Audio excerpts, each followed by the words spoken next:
What's going on, guys? How's it going? Welcome to the Friday edition of whatever this is. Welcome to me endlessly plugging away on my game. Uh, Once again, thanks for you guys that want to join in and just watch me go endlessly into the development process. Um, what's going on, guys? Tons of crazy stuff happening for me behind the scenes, but I won't bore you with that. Let's see. So I am still here in LA, plugging away, and I am here once again at Blue Screen Gaming. See if I can point to that. Maybe somewhere up there. Thanks again, David, for helping me get set up here using one of his boxes, because as you guys may have seen before, my laptop was so not up to the challenge. But everything is pretty much configured nicely, and let's see, big difference tonight. I actually have the blackjack game up, so if any of you guys want to give that a try, I did fix that little bug that we found a couple nights ago. Technically, it was actually working. It's when they hit blackjack, it wasn't updating the text, but it actually was giving the value. So, in theory, the game is actually working. So, yeah, so if you guys want to give it a try, just right now I have it configured for Twitch chat. Later on, I'll try and get it set up for Mixer, maybe even the YouTube chat as well. But right now, it is just Twitch chat. So just if you want to play, just type in / blackjack, and boom, you'll get started. Speaking of getting started, all right, so what we're trying to do before, if you remember, was I was trying to get the mascot characters configured.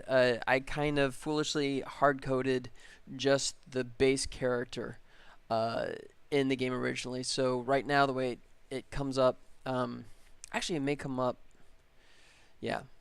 So when I hit like one player, boom, I get these guys. So so there's the default mascot character. So that was working okay. Except actually when I tried to do an online game, I did break something, but we'll come back to that later. What I'd like to do is try and see if I can make it load the other characters first. So let's go ahead and jump in my mess that is game controller. So when you look at this code, for those of you guys that are actually real coders out there, you know, you're going to laugh hysterically. I know you guys do, considering this one game controller program itself is all of 8,000 lines of code, which is not the appropriate way. But this is also 3 years worth of development. 3 years worth of me improving and learning how not to do things. But, you know, you're so far down at this point. I mean, you know, 3 years in, it's like I could stop down and redo this and clean it up. But considering it is just me, and I kind of know where all the stuff is. I know where all the bodies are buried, usually. So usually I can jump in and actually still get what I need. But the good news is my next game will not have 8,000 lines of code in one script. I'll be doing it in a much more appropriate fashion. But for the time being, I will leave this as is and just kind of suffer through. So let's go like this. Let's check out the mascot. Alright, so then he's down here. Good. Alright, so what I was doing before is I was testing just see if I can bring up like a different one. I hard coded it. Mascot 1 would be the character that pops up currently, but what I'm going to do is actually hard code this to mascot 2, and I'm going to do that for, actually I could try and get away with this by actually doing the other one as mascot 3, so I could do 2 bursts with 1 hit of the play button. So let me boom. Let me come over here, try this. I'm going to change that to 3. Alright, so I know that this won't work on the online version, but I'm going to hit play on this. And, oops, I'm already getting an error. Check it out. Oh, don't care about that. Yeah, that's an interesting thing. So you can get a code routine. So you can have a script that kicks off a coroutine, but if the script disables itself and the coroutine still has life, it'll trigger an error, which is kind of interesting. It's almost like, you know, the equivalent of a dead man killing himself or something. Sorry. Uh, let's see. Yep, totally not happy with that. So it should. Oh, you know what? I may have not actually set up. Let me bring this a little over. Sorry, that's kind of going off the page there. I may not have set up the blue yet. I think that is the case. If so, the blue mascots. I think I may only have the red mascots set up at the moment. And if that is the case, I will correct that now. Let's see. Let me dig over here. Kind of in the tight space right here, trying to make use of the real estate I have and still have a little room here on the side for the blackjack and my little webcam. So I'm a little squished, but I can still pull this off. I still got to figure out a good layout. I'm not happy with this, but I want to make the blackjack big enough that people can see it. So yeah, that's something I'll figure out on a different time, but not today. All right. So what I want is down here. So my guess is that I have, yeah. Oh, hey, actually I only have the 1 and 3. Okay. So, interesting. So I have that. And I have mascot 1. Alright, so what I'm going to do is, I'm going to duplicate him. Oops. Great. Duplicated the folder and not the character. Mascot 3. There we go. Duplicate him. Drag him over onto the blue side. Rename that as mascot 3. Alright. Drag him out here because what I want is this to actually not be the red character but the blue character. So red dwarf red. I want dwarf blue. There he goes. Instant blue guy. Save that prefab. Nuke him out of orbit. Okay. So I have 1 and 3. So I guess let me just, instead of doing the 2, I'll do the 3. There. Now it should be able to load, and in theory I might get the 2 little Gimli dwarf characters to pop up here. As soon as it finishes compiling. Actually, let me get that.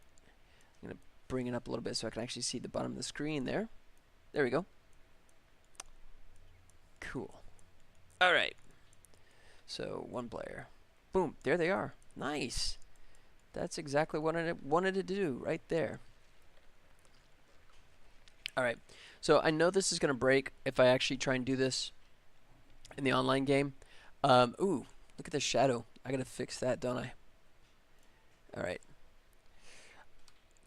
So I think, so if I try and do this in an online game, I think it actually breaks, and that's probably just because it's not getting the values sent back and forth yet, at least not correctly. In theory it should, but when I tried this 2 days ago, it blew up. So I'm going to do this knowing it's going to die, but let's do this. Wait for it, wait for it. That's going to go, boom, right there. Okay. And he's interesting. Okay. Oh, because I got it. Interesting. I got it versus instead of. Oh, so there it is. Found it. Show versus menu. Okay. Wow, and that was in the main menu. Okay, that was poor choice on my part. I should have actually had that in the game controller window and not. Okay, so I found the culprit. This is good. So once again, I had the character hardwired to the versus blue warrior when I just had the little warrior character dropped in by default, but I needed to purge that out and make it modular so I could load in any of the 5 different villager characters that you can choose from. But that's good. Now I know where the bad guy is here. Now, next question is, I wonder if the show versus menu gets called before the data actually gets loaded. Crud. Okay, I'm gonna have to test that, but yeah, so if that's getting displayed first, I may have to do some workaround, but so I know I can load him. I guess I will focus on this tonight. So first thing I'm gonna do is actually knock this code out. for the Warriors, since I know that's not going to load correctly. But what I want to find out is if this is getting called before the data gets exchanged in an online game. So what I do is just do a couple of debug log messages here.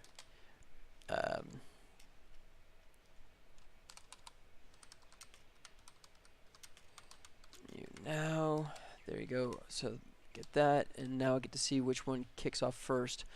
The game controller,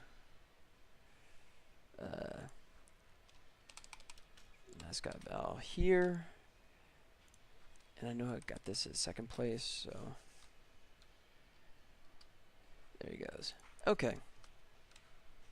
So this is going to be an interesting little concept here to figure out. If I'm lucky, the mascot characters get called first before the versus menu pops up, because then I can just configure it correctly. But my fear is that that menu is going to pop up long before I actually load up the characters. So let's find out. Oop. Do that. Oh, I'm going to have to give myself more coins in a second, aren't I? I'm running out. Okay, yeah. Show versus menu. Oh, wow, okay. Yeah, it never even... Wow. Why is it not hitting?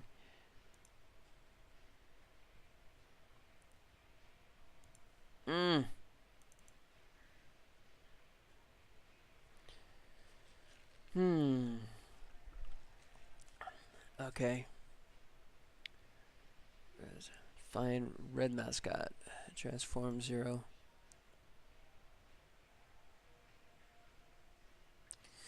Alright. Yeah, that's what I was afraid of. Oh, man. Okay. So, yeah, so the main menu, the versus menu is popping up long before I'm actually exchanging the data. So I'm going to have to kind of rethink that process, I think. Man, that's not an easy solution, unfortunately. Okay. So, yeah, this guy's just left over. I don't think I know I did load him. Mascot 3. Okay, he did load. And then it hated this. Now, why would it not red mascot object?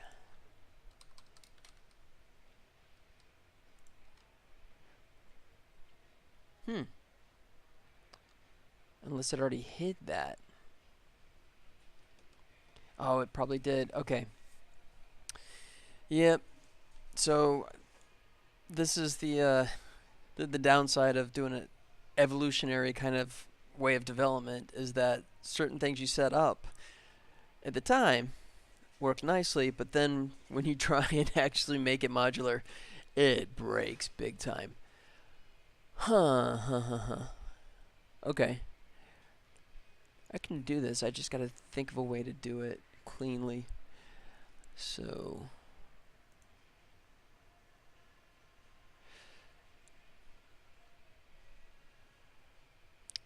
if finding opponent, okay.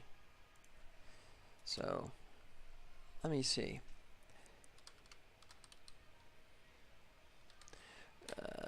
Let's see. Bum bum bum. Okay, actually I think that's gonna be under my networking. So we come into my scripts here. So let's see.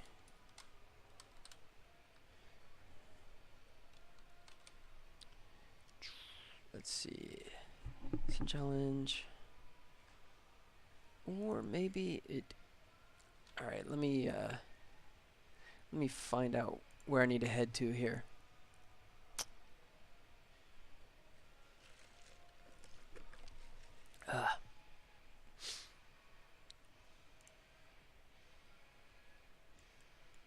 Let's go 2D. Boom. Zoom in here. There we go.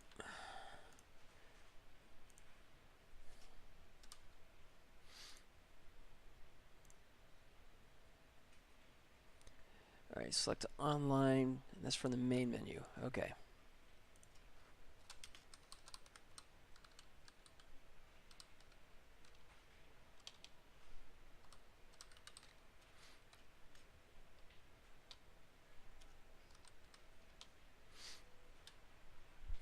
Okay. So yeah, and it's already doing the hide there. So that's why it had that error, because I'm actually telling it to hide the menus. Oh no, yeah. Oh no, that's main menu island. Okay, no. That's totally cool. So, but what I want is...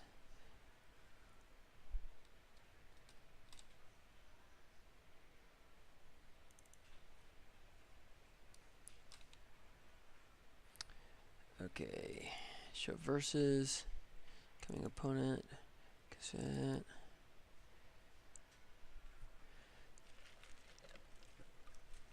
Okay, so then if we're not finding anyone, go with AI, so then show, okay.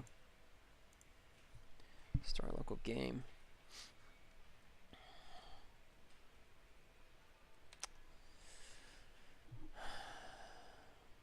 Alright, so let me try and reverse this. If I start the local game before I try and share the main menu, maybe in theory... Oh, no, no, no. Actually, no, I need, Really? Start local game. Alright, the way I actually start...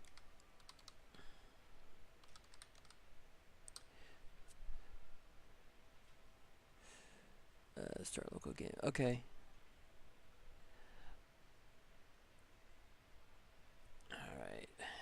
I see what I'm doing here. So let me think about this, how I want to...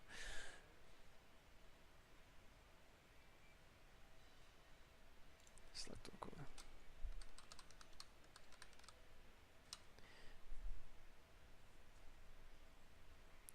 Okay. So this will work at least when going up against the AI, who can fill in when there's not another human available. So that way I should actually have the... Okay. Sorry. Having to think this through on the fly.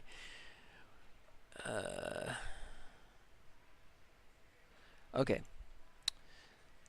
Bump. Yes, we're simulated, so bump.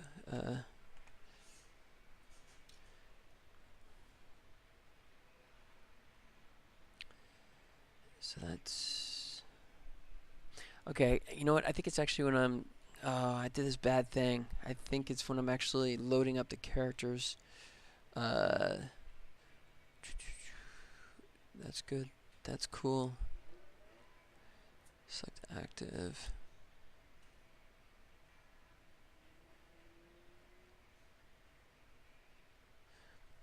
Power up.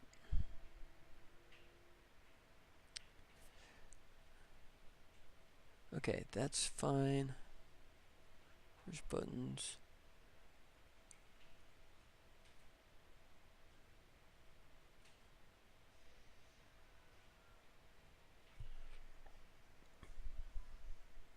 Yeah. Okay. Once again, the evolutionary version of the game is now completely biting me, because I think what happens is the game actually, the initialization of the game gets triggered by getting the pieces placed. Prep for launch. Yeah. Not good. Not good.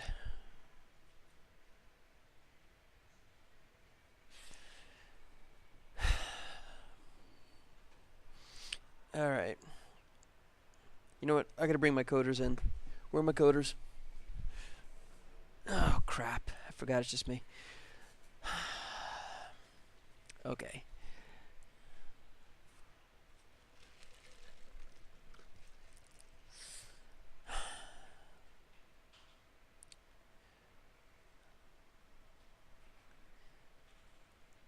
So...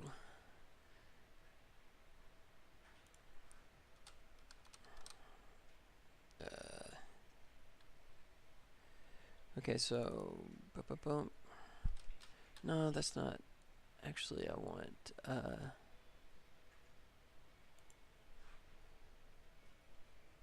think it's.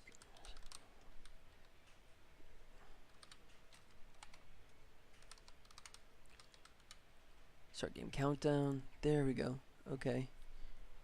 But that's actually not. Yeah.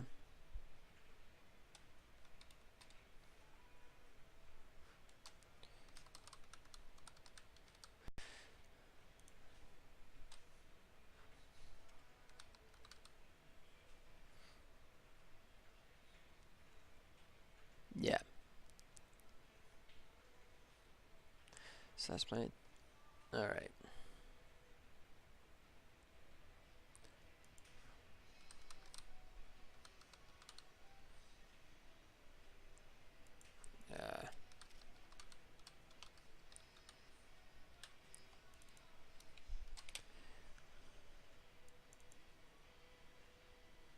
Boom. Select demo game. Ah, man, I have it on all the other ones. Okay. Yeah, and this is tutorial.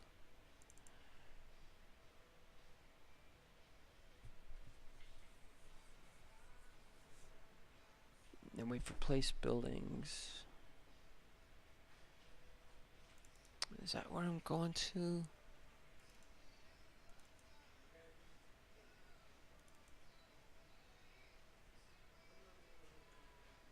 Yeah, okay, it's red selected. That's where it's getting me. If not, skip countdown. Wow. Yeah, I'm gonna have to do a big rethink on this. I'm afraid, because it worked fine before when it was just loading the stuff and then firing up and starting the game instantly. But now with that, the menu. You know what? I hate to say it. I may have to actually just go back to cranking out some poses in Maya again, because I'm gonna have to sit down. I think over the weekend and really rethink my process here. A lot more I can do in the next hour and a half, I think. Wow. Yeah. Okay. Well, I'd like to say that it was just because my game plan went wrong, but actually I didn't have a game plan. The game has been a total evolutionary process, and that's the downside to, I guess I call it the spaghetti coding, right? We just kind of make it up as you go along, throw it on the wall and see if it sticks. But that one's kind of hurt me now, because I got to really back up on this and actually come at this in a different way. So, you know what? I may just have to stop this for the moment. Maybe just fire up the Maya again. Yep. And do some more character poses. Oh no, but I don't have Lightwave on here, do I? Hey. Uh-oh. I didn't think about that. Even with that, I could do the poses, but I'm not going to be able to... I could do it and just... More challenge here. So I could do the poses, but I can't render them because I don't actually have my Lightwave software with me. I got it on my laptop, but I don't know how to actually... Yeah, I can't really integrate that into my stream. Not on the fly, so... Another roadblock. Man, okay.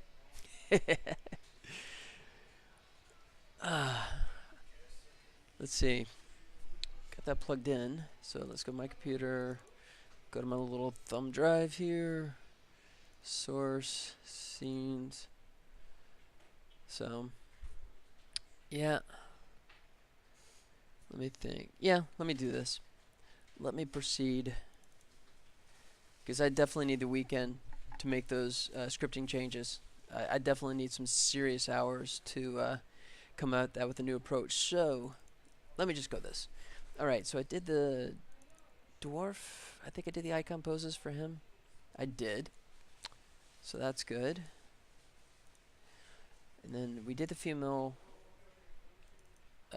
we did the female character, the female warrior, ogre.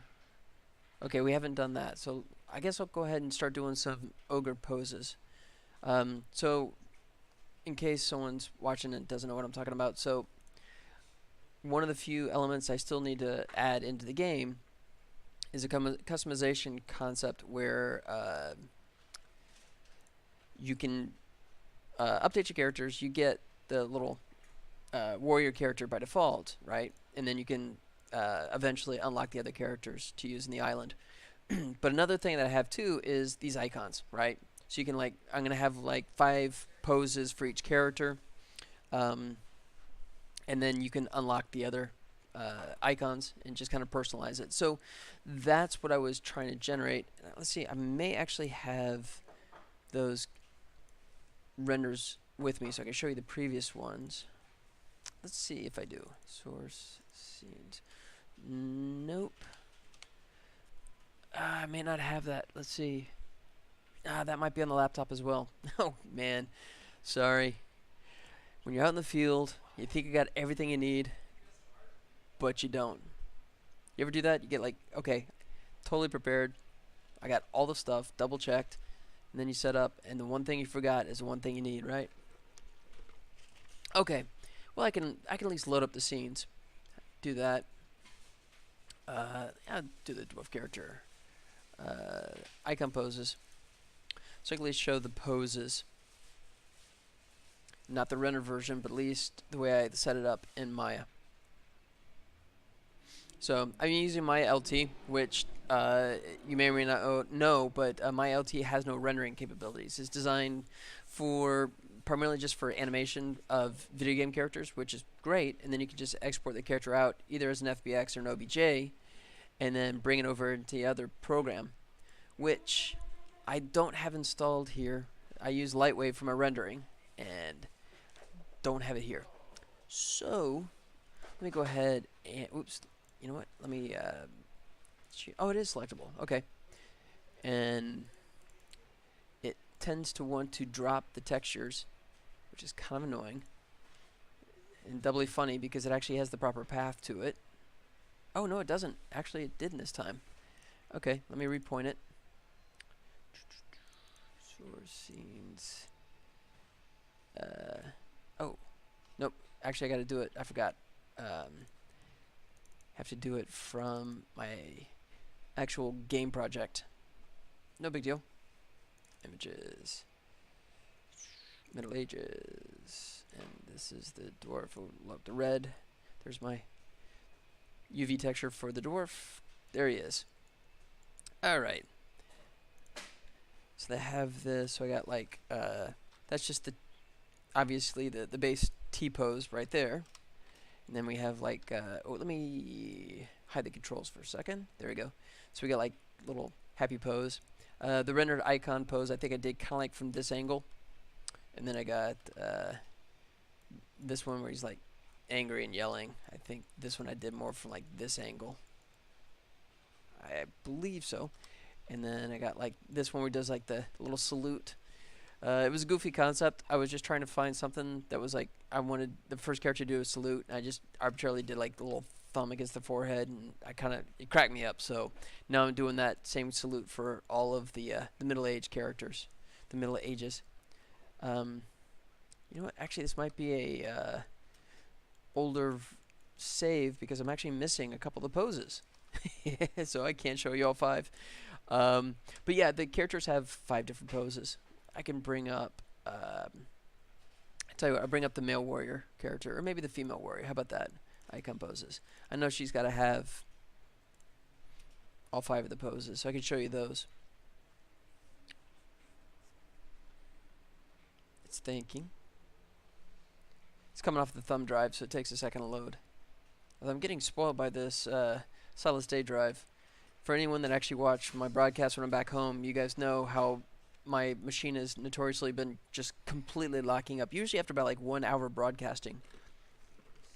So I vowed that once I get back home, I'm going to actually rebuild. Not rebuild, but just build. I'm going to go with the new machine. I'm finally going to dump hard drives for solid state drive, which is overdue, I know, but yep, I think it's time now. Boom, Alright, so where's my... Here she is. Okay. Did I click it? It's thinking about it. Hello. Uh-oh. Did I just make Maya go bye-bye? I was just clicking on the texture. That was enough to... Really? Oh, there it goes. Wow, I just had to think about it for 20 minutes. Okay. Hey, but at least it brought me back to here. That's good. There we go. Alright, let me hide the controls again. Boom. Sweet. Okay. Once again, there's my T-pose. Start off with a generic T-pose. Oh, wow. Did I break that too? Look at that. Let's see. Oh, I may have actually started at this point. So let me check my controls. Yeah, okay, good. This is just a generic transition. This is the first frame. There you go. So there's that little goofy salute. So I did it much tighter. So the render was kind of like I think like this. So I came with this goofy idea of like, you know, like this. I don't know. It's just something silly. And here she is, she's getting all angry, doing a big old arr growl. And I think this one actually did as a top-down render. So she's like maybe like this. Once again, I don't have the renders with me, unfortunately, but I'm pretty sure I did something at that angle. And then the agony of defeat pose. And there's another happy pose. It's kind of similar. Let's see. Oh, that was like a yell. Okay. Yeah. I didn't notice that. I'd have to look at the renders. I must have done a totally different pose to make it radically different, but I guess that's more of a yell than a happy cheer. So, there you go. So that's what I've been doing before, and I was trying to jump back into some coding, but like I said, since that one's going to be a beefy bit of fixes, I will avoid that for tonight, and I will come back over and let me load up. Let's go over. Oops, let me go one more here. There we go. Come over to the ogre. Let me see, idle high res. All right.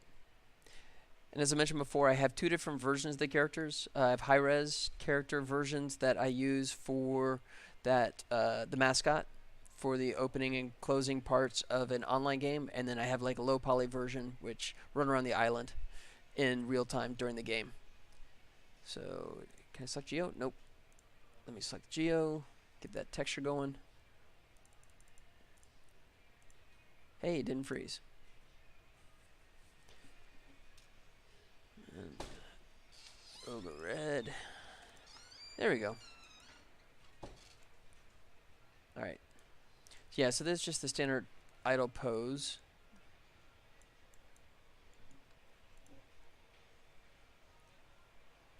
Alright. So I'm going to use that. And what I'll do is I'll go ahead and save this. Excuse me. New folder. And I call these icon poses.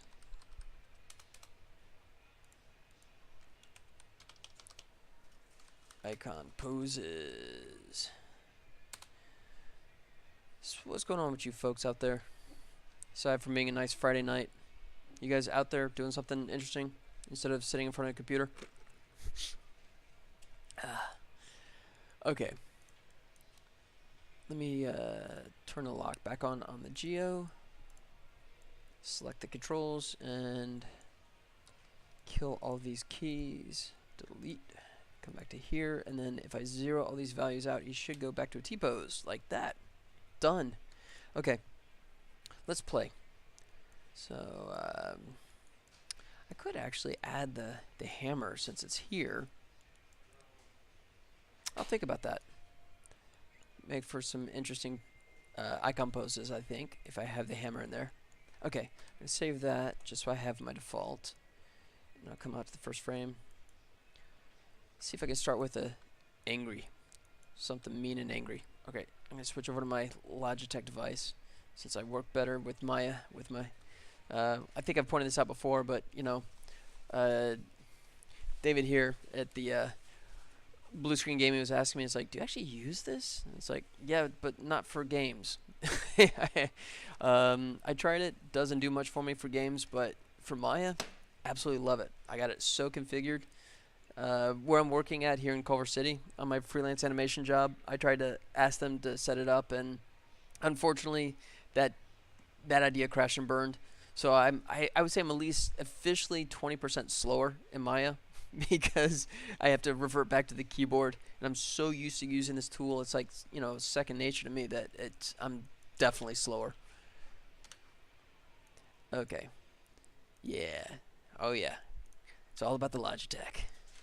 Nice to have it back working again. All right. So let's play with this a little bit. Just gonna start. I have a general idea of what I want him to do, but nothing in stone yet. So I'm gonna just kind of goof around for a second here. Once again, if you guys saw the stuff I did before, this is kind of arbitrary because I don't. My LT doesn't actually have a proper camera view since there's no rendering. So I can do a pose in here that I think looks really good, but then when I bring it over into my rendering program, in this case Lightwave, and I look at it, I usually have to do that back and forth routine where I kind of tweak it and that kind of stuff. But unfortunately, I don't have Lightwave set up, so I'm gonna have to just come up with what I think is maybe a close thing and just be happy with it for the time being. Let's see. Yeah. Let's see. And what's gonna get the arm set up as IK instead of FK. Not ideal for most animators, but for me it's just good because I can work really fast.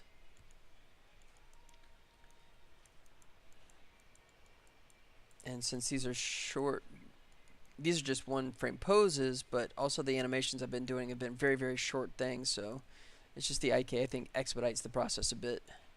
A little tougher to get the best refinement, I know, but it's just, in this case, I go speed over refining tools. Let's see, maybe kick the helmet back a little bit. I can.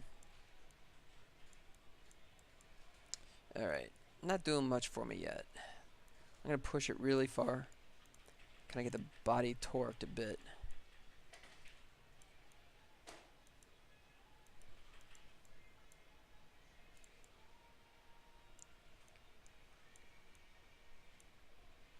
Let's see. Maybe start off with a... yeah, let me try a clenched fist on this side. And then maybe try and hold the hammer on his left hand. I'll experiment. Alright, I have to clean this up. The fingers are a little off-centered when they were modeled, so as a result, I can't just bring them straight down and have them go perfectly in line. I have to kind of come back in and tweak them. And if you've watched me a bit, you know I like to do this where I get these guys in place, and then I kind of like bring these guys up a little bit, so I just get the center fingers up a bit higher. Kind of like that, just to separate it from the index and the pinky finger. Do like that. There we go. Boom, tuck that in. That's pretty good. That. Alright, now we get the thumb.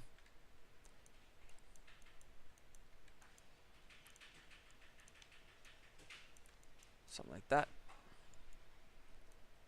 Yeah.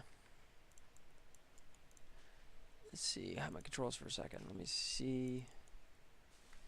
Alright. Let me see how far I can actually mess with this mouth. Oh. Okay.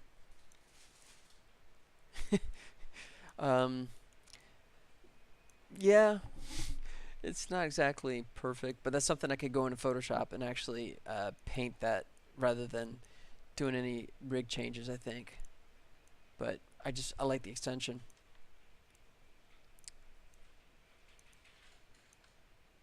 Let's see.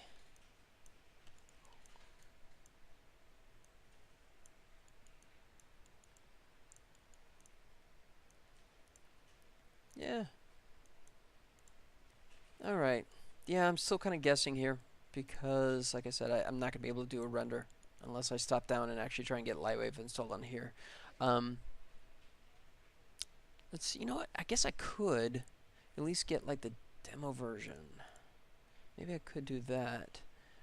I can still work and maybe Lightwave 3D. So I can at least look what the renders might look like.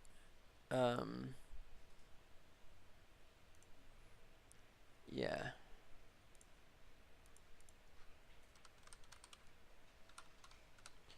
Bear with me 1 second here.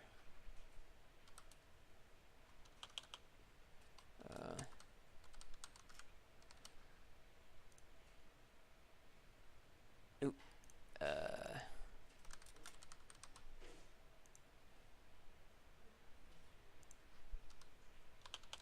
Sorry.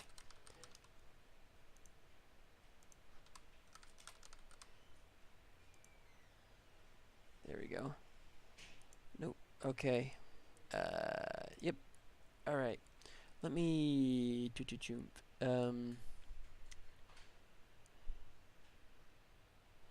let me figure out which one I want here. Okay. Yeah, I'll go ahead and download it.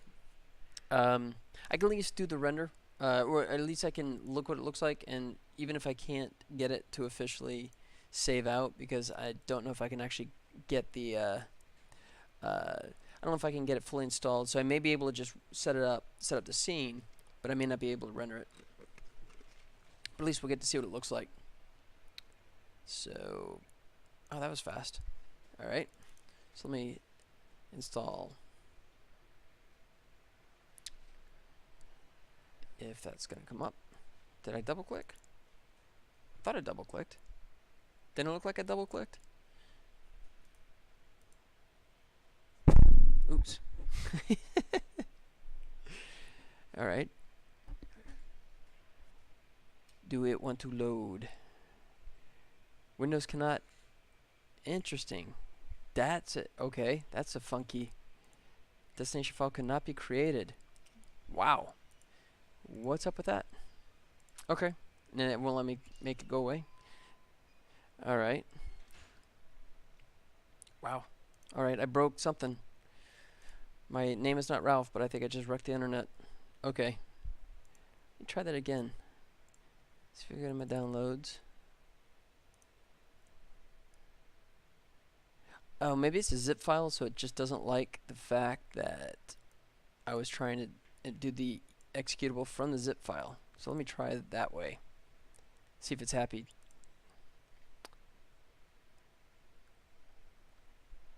Almost there. It's thinking about it.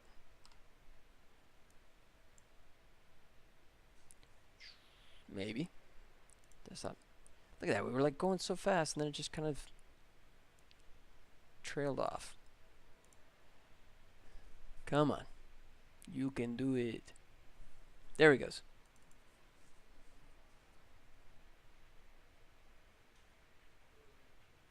Alright. So double clicked, and we'll see if it wants to install now. Oh, so much effort for so little payoff. Alright, are you doing anything? I'm about to throw in the towel on this Lightwave idea, because it does not want to seem to start up. Come on, new tech. You make me look bad. Hey! There you go. Bring this over here. Yeah, accept. Blah, blah, blah. Yep. Typical. Yes, you can associate with Lightwave scenes and Lightwave objects because no one else is going to touch them. I'm sorry, what's that mean? Ah. That's nice. Yes, I was done a Lightwave, not Maya. It's actually a freaky thing. That little video right there. He shows the eye looking around and then it zooms out and you just see it's like a chunk of head just kind of floating there. It's a little creepy. And it still looks more realistic than Rachel did in the Blade Runner remake. Oh, sorry, did I say that out loud? I wanted to like that. Like the movie. I don't know if you guys seen the Blade Runner remake, but I thought it was really good. I mean, that's a hard one to make a sequel to, isn't it? Okay, so we're going to fire up Lightwave here so I can actually do a render. Okay, that's good. Yeah, okay, fine. Alright, now in theory, I now have, on my desktop, I should be able to, alright, let's see what we get here.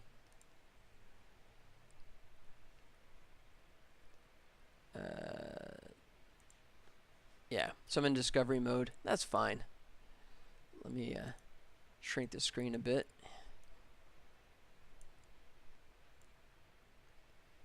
But I still may be able to load stuff I did previously. I think I have those with me. 3D object. Oops. Where's my... There we go. Okay. Boom.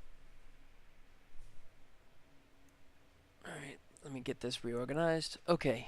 So if we go source, scenes, characters, Middle Ages, dwarf, icon poses, export. Yes! There he is. I can show you.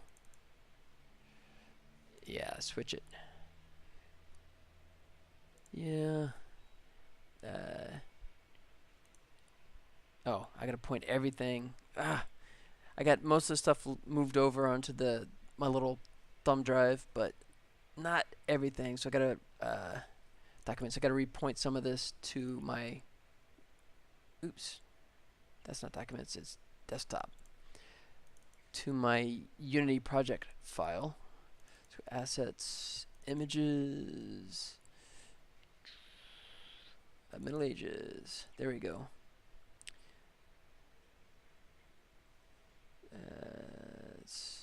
Should be, if I do that, should be okay. No, it's messed up. Oh, what else? That's good. That's good enough. So VPR, that's what I was shooting for. Okay, there you go, guys. So there he goes. So I can at least get a better sense of what my ogre is going to look like rendered. But what I'm going to do here is, and I'm probably not going to be able to save this, am I? Save scene as, nope. Okay, you know what? Let me grab my license. I wasn't going to do that, but I guess I will.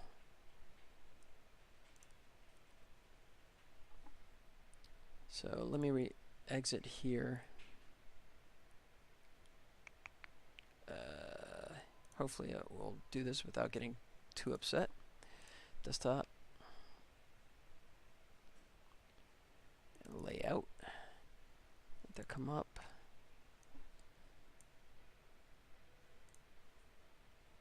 Continue. I think I have to restart it now.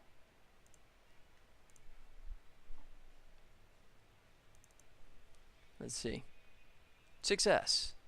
Sweet. Now I can actually do a proper render. Okay, that went faster than I thought it would. I should have done that in the first place, I guess. Okay. So let me come back here. What I want to do is actually just use a previous scene. Since I already had some lighting and stuff set up, that was pretty decent to begin with. So let me come back to the source, scenes. Actually, I don't have my to-do list on there, do I? No, of course not. Okay. Scenes, characters, Middle Ages. Let's see, do I want... Yeah, I'll just load female character. Icon poses. Export. There you go.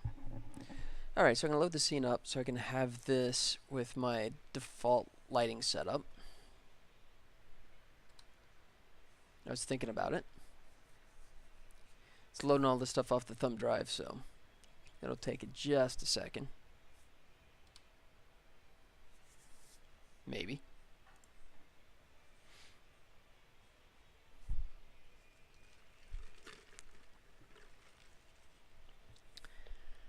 Alright.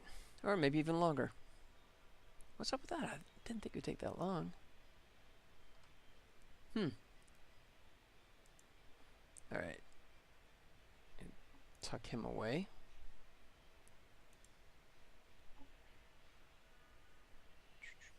This layout. Interesting.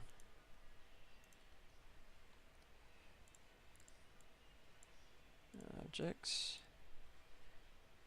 Huh. Okay, it's acting like it didn't load it. Let's try that again, shall we? Load scene.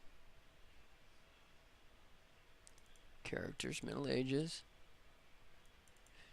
Where? Unless I... Oh, did I grab the object? I may have actually grabbed a LWO, not the Lightwave scene. Might be my fault there. Let me try that again. Icon poses, export. Okay. Yeah, that's what I did wrong. Alright, that one was on me. Sorry, New Tech. That was not your fault. There we go. Cool. Alright. Turn that back off. So now what we're going to do is save this. Boom. And now we're going to do an ogre.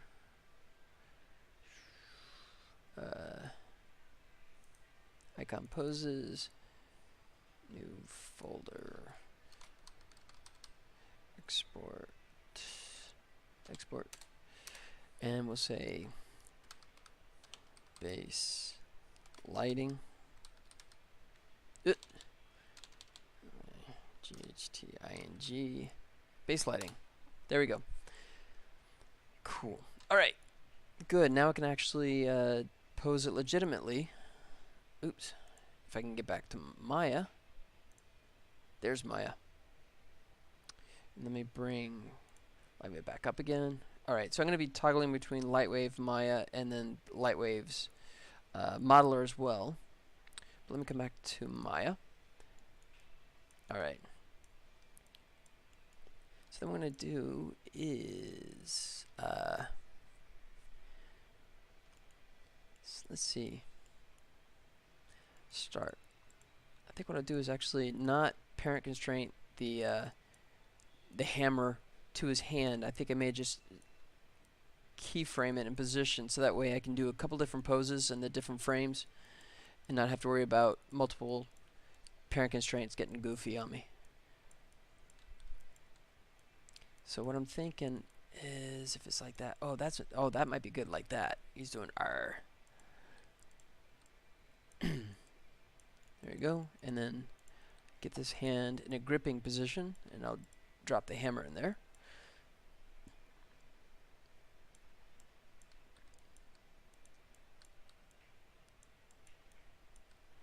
Alright, oops, let me switch back to my Logitech so I can go 20% faster.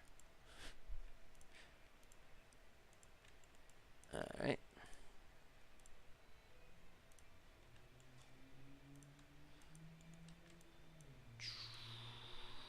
Alright. I forgot to look. Okay. Actually, this is like going off on a diatribe, but Aquaman. Does Aquaman open... Aquaman movie. Does it open this weekend or is it next weekend? Oh yeah.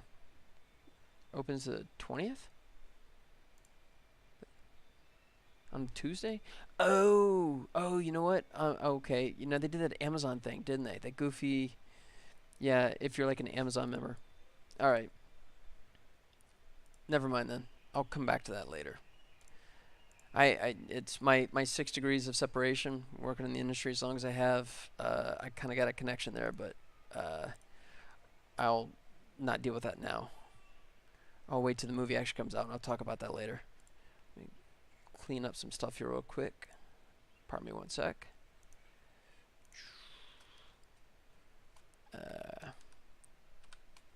Just doing a little housekeeping. Done. Alright, now we're back at it. Oops. There we go. What's going on? Sorry. Okay. I'm going to bring this thumb down in preparation. I'm going to drop the hammer in his hand here in just a second. Start with something like that. There we go. And then, so the hammer, I think I have... Let me bring up panels, orthographic, outliner. That's what I wanted. I think I have it set up. Do we not have a controller for the hammer? I thought I did, but because I didn't use it in the taunt animations, I may have actually never done a proper... I guess I didn't. Let's see. Joints are there, so... Hammer joint. Oh, there we go. Okay, I do have a joint for the hammer, so let me use that. So I can keyframe that joint. And drop this in place.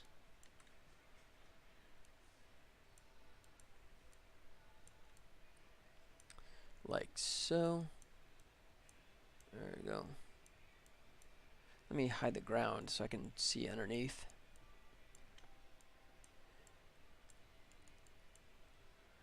Yeah.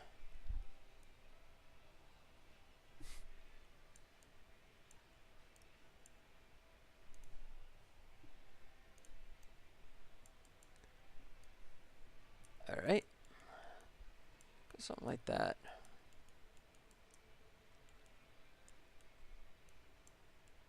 I may want to tilt him back like that. Let's see, hammer joint.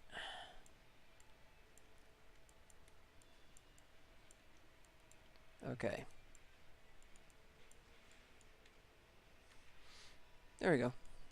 Alright, so I think this looks good, but I won't know until I actually toss it over in Lightwave and do a render for it. So let me select this geo, do file, export selection. We'll export it as an OBJ. I could do an FBX, but it's a little cleaner. Lightwave likes OBJs better, so let's see. This is ogre icon pose A.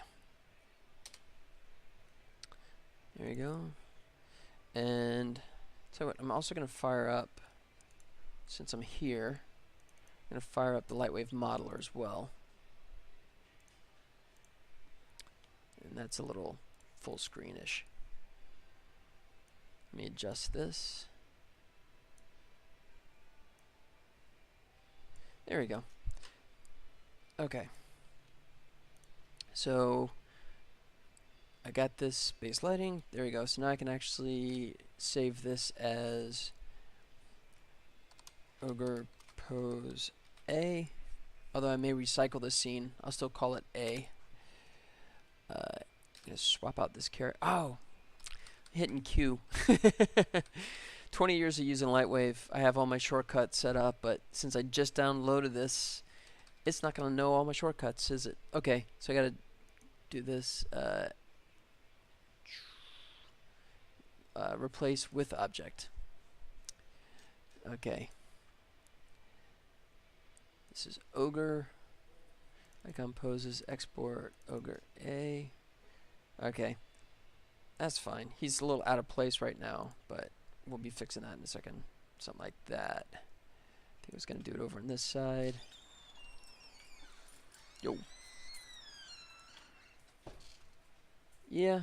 Alright. So the key issues that you can see right now is, well, he's dark. He is flat shaded. And he is jaggy because he's a relatively low poly object. But easy ways to fix that. What we're going to do is first is save him as a Lightwave object. Save current object. And save it. Save. No, I don't want it. I want to do a file. Save.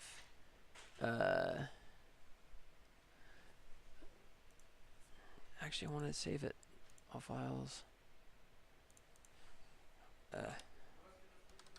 That's interesting. See if that actually worked by changing the extension on the back end. I wanted to save it as a Lightwave object.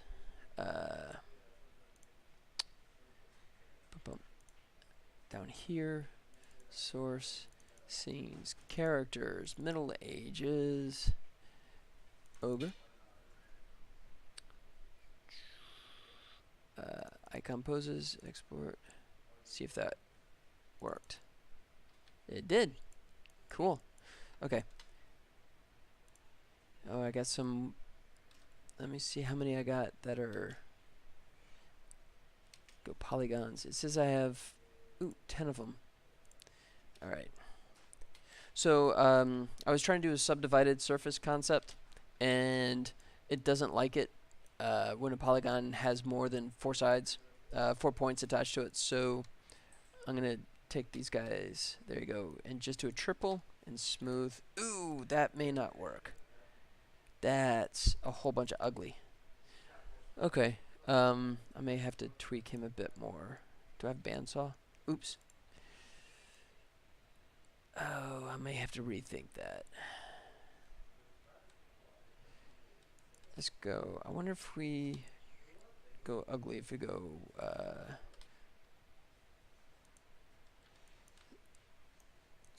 let me do it this way.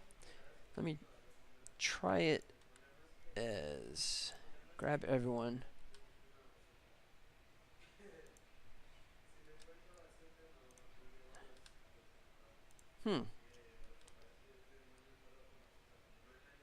Okay.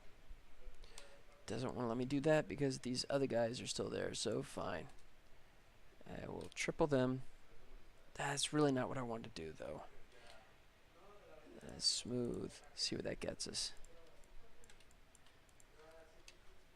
It's a little hard edge, but it's still better. Ooh, that mouth is still kind of ripping itself apart. Let me just do some tweaking here specifically. Whoa, whoa, whoa, whoa.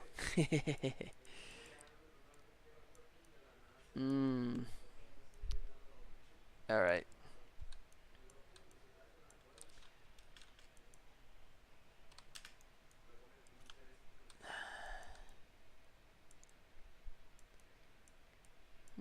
I may have to do some actual modifying on this character to get these poses done.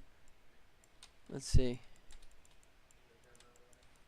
See if I can just finagle this a little bit more.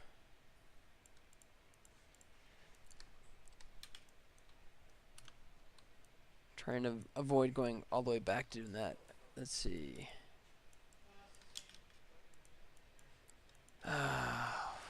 Nope. That's gonna get ugly either way, I think. Okay. Yeah, I really need to be subdivided and not be ugly. And I don't know if I'm gonna accomplish that.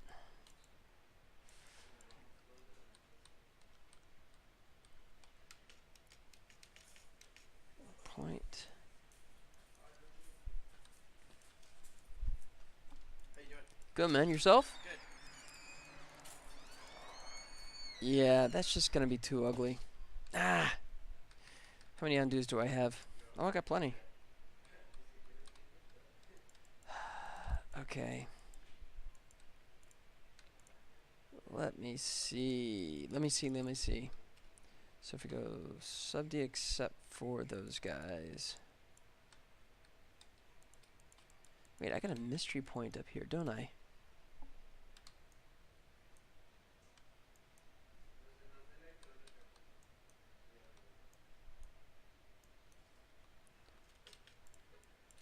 Okay. Now if I do that, that one's okay. That one's okay. But then down here, it just all goes to pot. Yeah, see, that's not what I want at all. Alright. Might try and do this manually. See, now that one's good. That's what I want this other one to do. So I may have to do this manually. That's what I'm going to do. Alright, so we're going to go copy. What I'm going to do, delete. It's kind of a pain, but this will work. So I go Control V, do one like that, and that V. So then what I'm going to do is wire, texture wire. Okay. So then I'm just going to, manually knock this down the way I want it. Since when I did the triple, of the polygons, it didn't do it the way I wanted. That's fine. So I'm just gonna manually go through. So got that one, and then I want to kill these guys. There. There we go. So I'm just manually making it go that shape that I want. Cumbersome, but it's still quicker than the other approaches I was taking and better results. So I did that one, I did that one, so now I need to do this guy like that. There we go. And just a couple more. Alright. Kill that. Kill that. Oops. Paste. This is part of his lower jaw cutting into it. I just hide it. Just gonna move it out of the way. Like so. There he goes. Okay. And then finally this last piece. Just to be safe, I'll still copy it over here in case I have to backtrack. There. Merge. There he goes. Okay, good. So that takes care of that nightmare. I still don't like that. Alright, I have to do a bandsaw, I think, in there. Alright. Once again, I'm missing my shortcut keys. At home, I just hit F6 and get bandsaw, but no. Now I get image editor. That's not what I want. Okay, so... Jeez, I don't even know where bandsaw is. Let's see. Is that under modify? Or multiply?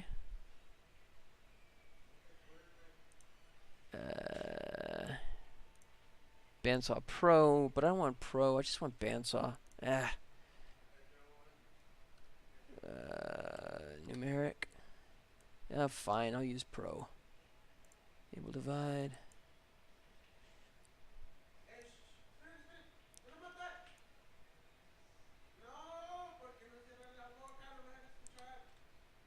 Oops.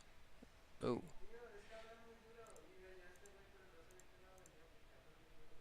Okay. Yeah. Can you tell I don't use the Pro? I always use the regular bandsaw. Numeric. Oh, I lost it. Okay. It turned it off. Okay. Enable divide.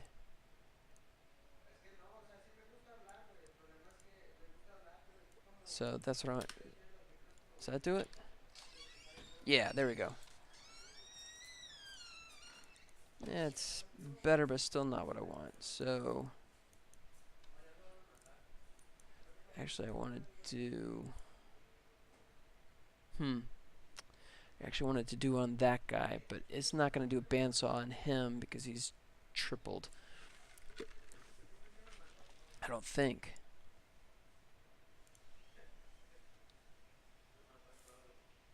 Yeah, no, it's not. Let's see. Nah, it's going to hate that.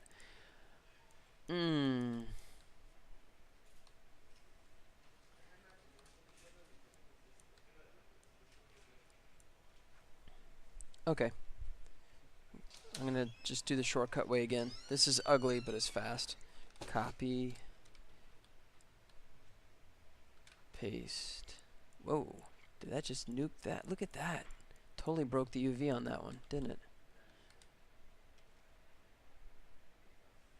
Merge. No points. So, copy. Paste. Why is it funking up the UV there? Look at that. Come on, man. You're killing me here. Trying to give Lightwave some screen time, and it's goofing up on me. Okay.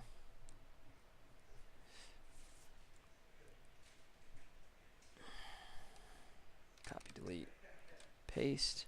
Yeah, it's just totally busting that. Okay. How about if I do this? Copy, delete, paste. There he goes.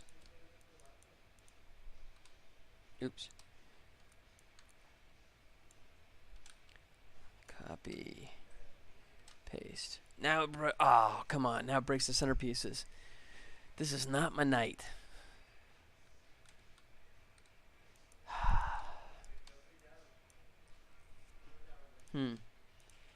Fine.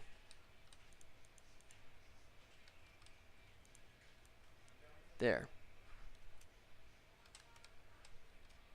Alright, there's no way you can... Oh, come on! Okay, Lightwave's not known for its high-end UV tools. That's just crazy. Okay, fine. I'll just... The whole way around. I'll just individualize these guys. There. Now they're all separate elements. Copy.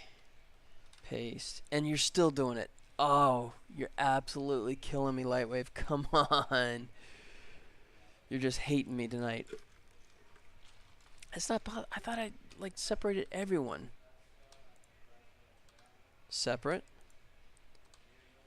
Oh. XV. Oh, there it is. You just really want to just do your own thing, don't you? All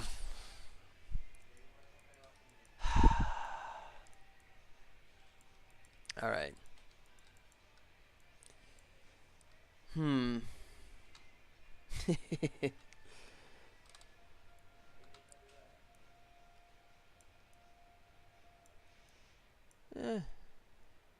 But then, if I reverse these guys, hit that.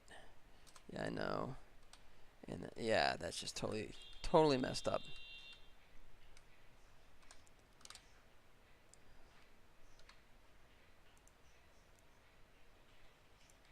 Okay, you know what? I think the only way I'm going to get around this is just trying to do a Photoshop fix, I think, at this point. Yeah.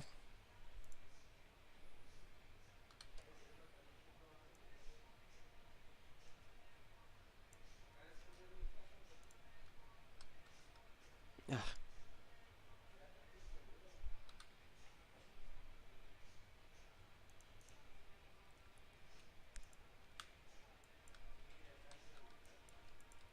Okay, let's check that out. Yeah, that mouth is looking terrible, but I think we will just rely on the wonderful world of Photoshop to make that not terrible.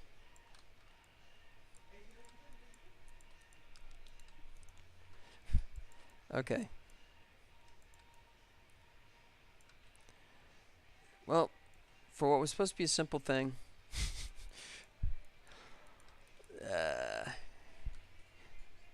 lots of roadblocks tonight. Mercifully, I'm going to go for another 45 minutes and then pull the plug on this terrible, terrible fiasco of a session here. Yeah. Okay.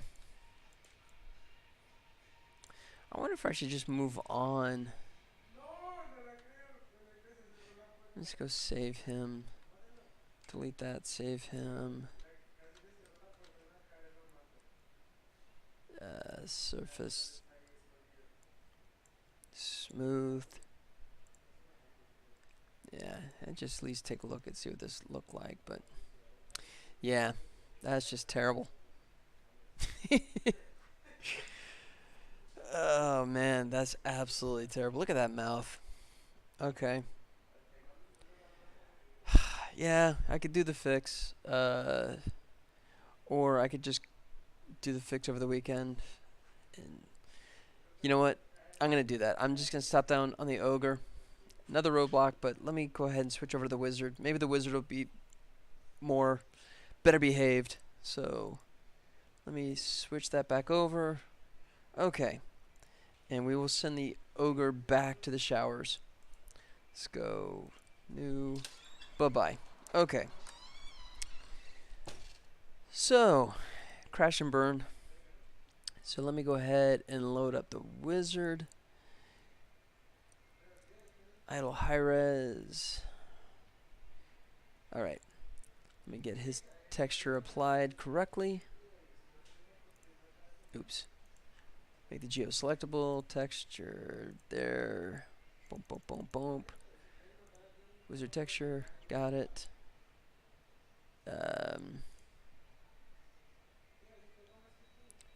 Wizard red. That's good enough. Okay, good. So he's looking pretty here. So let me go ahead and save this. Wizard. New folder. Idle poses. Hopefully the wizard will render better. Okay. Let me just find out. Do a quick test here. What I'll do is... Oops. Let me lock the geo again. Select all the controls. 0 everybody out. There he goes. Get the T-pose. Alright. What I'll do is just open the mouth since that's... Yeah. Okay. Yeah, I think we can play with the... We can play with the wizard. And... Actually, let me undo because I want to... Since I'm going to have him holding his wand in his right hand, I want to reset all the values, but not on the hand because I already got that pose set up. And that's kind of a nice little grip. So I'm going to select everybody except the hand. So if I go like this, reselect that hand, and then come back to 0, and let me delete all back to 0. There it goes. There we go. Good. Got the T-pose. He snapped back to where he should, but then I still got him gripping the wand. So that's good. Cool. Let me do that. Alright. So let me go ahead and kill all these other keyframes from the idle animation because we're going to just do these individual poses that'll export out in Lightwave and render. Unlike the ogre, the wizard is going to behave nicely tonight. So, sorry, ogre, you get no love tonight. Okay, so now we got to come up with 5 interesting poses for the wizard. Let's start with a kind of like we were doing with the ogre. I guess we'll do a nice little yelling, charging kind of thing. Oh, you know what? Actually, I forgot the other thing I was going to do too is on the other ones I did do those additional things on the mouth where he can like do a smile. Do I want to... Let's see, but then with the wizard, because he's got that mustache that's hiding so much of it, I may actually just kind of skip that process. Because I don't even know if I could add those controls to the edges of the mouth. But the mustache is covering it so much, that might just be a waste of time. Okay, you know what? I'm going to leave it as is. Change it if I need to. Okay. Boop. Alright. Come back over to the Logitech device again. There he goes. Lean into it. There we go.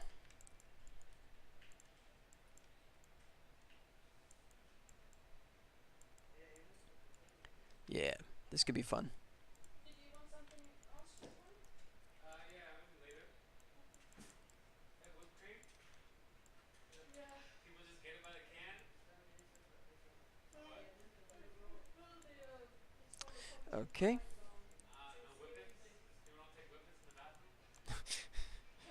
You know what whippets are? What? Whippets. It's when you take the can and go. Yeah, he does that. Yeah, like dust off. You never heard that? You know that. You know what I'm talking about. Okay. The air. That's good. Yeah. What about that? Yeah. No, but it's for the pies. We're open on Thanksgiving Day.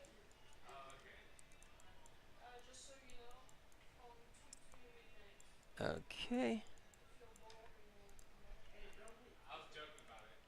And I think it's funny. We'll have no, Oops. just letting you know. And then we'll have a free pies. There you go. Something like that. That's pretty good. What are your plans for Thanksgiving? I got Let's see. family stuff. My Bunch of my cousins. Okay. So some of the poses I was doing with just like the upper body, but I may actually try and do something here where we actually get to see the legs. So I will take the time to pose these a little bit.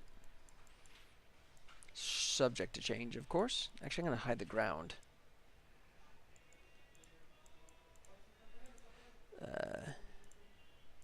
There it is. I hide that ground. I don't care about that.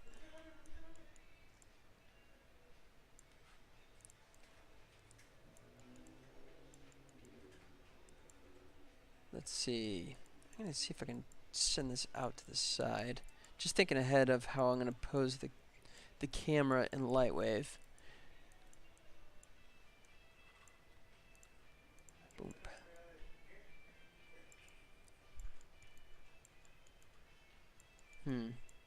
You know what? I'm going to reverse it.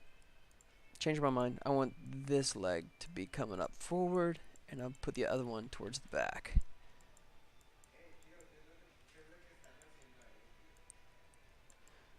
Boop. Alright. And yeah, you can see the robe is cutting right through the legs, but let's see if I can. There we go. Cheat that. And then this foot, we're going to just send back. Might be able to see it like this. Maybe not. Let's see.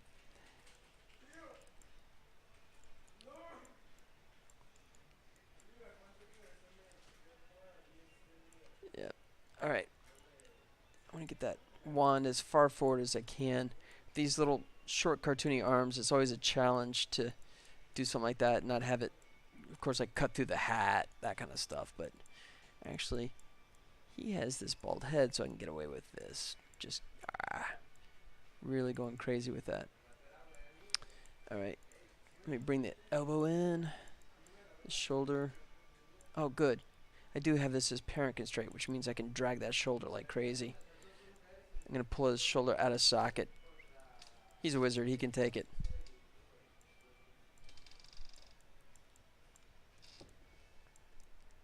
There we go.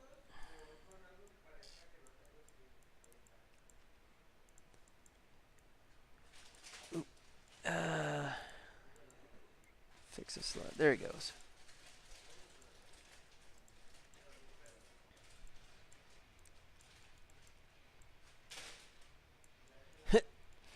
Yeah, that might be a fun little pose right there. Let me see if I can get that foot to sneak in underneath.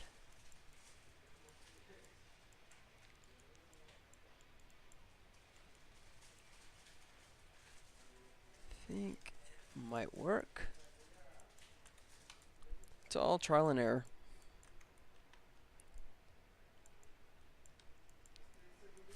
Alright. Oof. I get that hat so far down, it's gonna be hard to get. Let's see. Oops. Oh no. Let's see if I can undo that. Maybe I can come back to my pose. Or did I just absolutely lose everything? I think I may have lost that. I did. Oh, that's terrible. Okay, so another interesting thing about Maya is it has this feature called auto keyframe, which is right here, which you know it's on when it's red. If it's not on, all that stuff you do goes away when you change frames. So there you go. That great little pose I had working on there, gone. Oh god. Yeah. It is Friday night. It is the last half hour of a very long week for me. Oh man. Or maybe that's Maya's way of telling me that it didn't like the pose and it wanted me to start over anyways.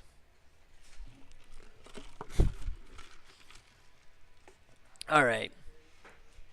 Wow. Crap. Okay. You know what? Actually, I forgot the fact that I can stretch the body out too. I didn't even think about that. So, okay, maybe that was the case. Maybe that was just a situation where it needed to reset because it needed to be better. we can make it better, faster, stronger. $6 million wizard. Okay. Actually, do have a net control in there. Interesting.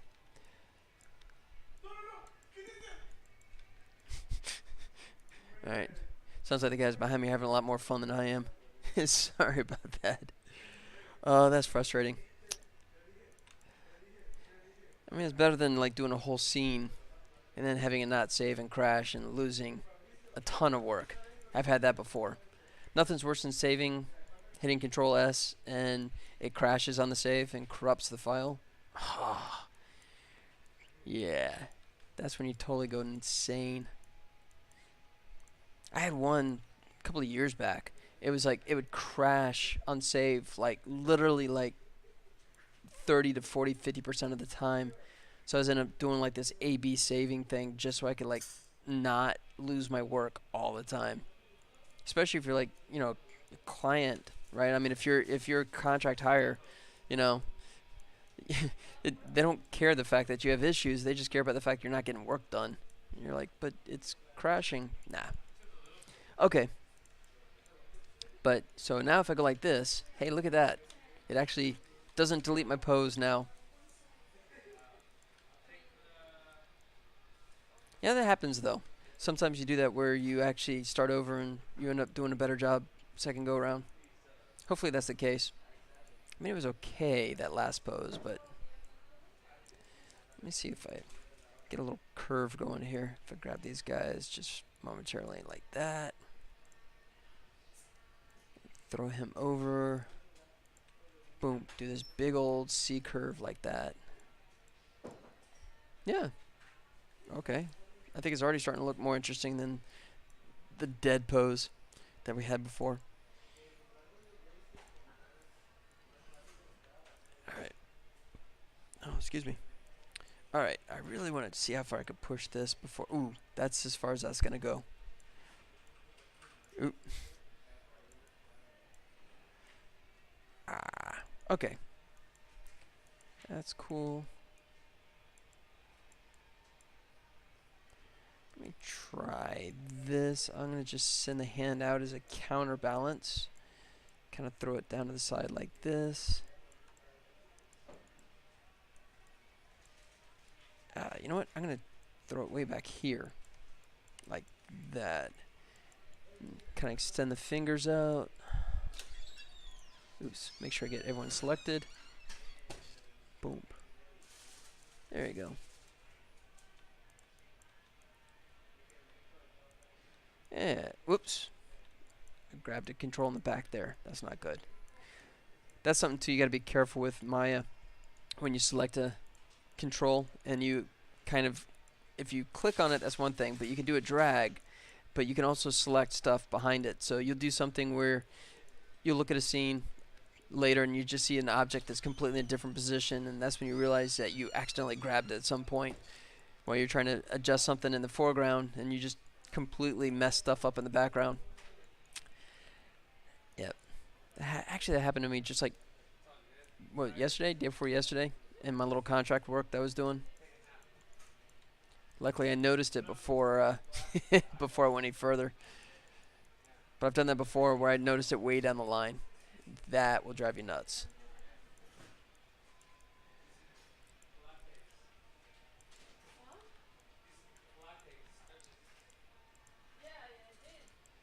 Okay. Let's see if I can...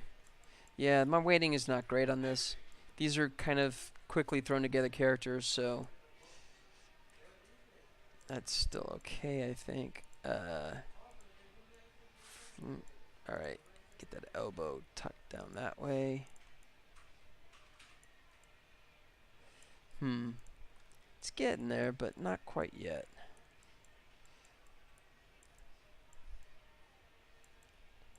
Like that, maybe? Alright. I think I bought myself some more space here. I can... There we go. Yeah, I can bring him even further forward.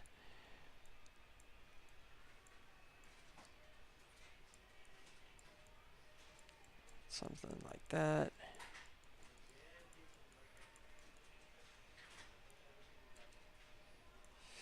Might have gone too far with the head here.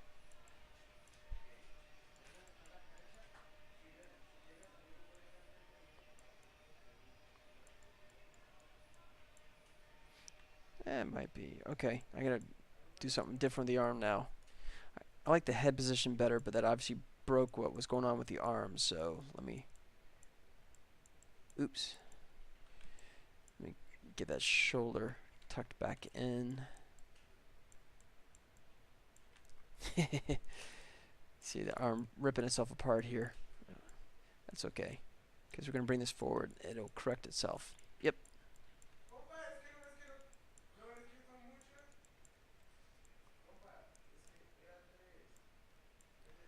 Let's try that. And I'll fan the hand out a bit.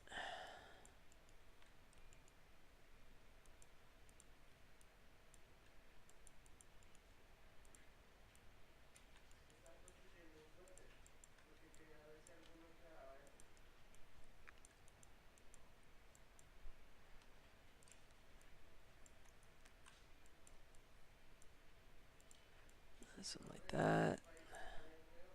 Alright. It.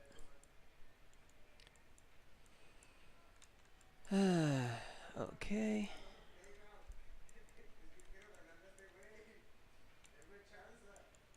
Hmm. Uh-oh. Uh-oh, it's starting to get away from me. I'm liking it a lot less now. Hmm.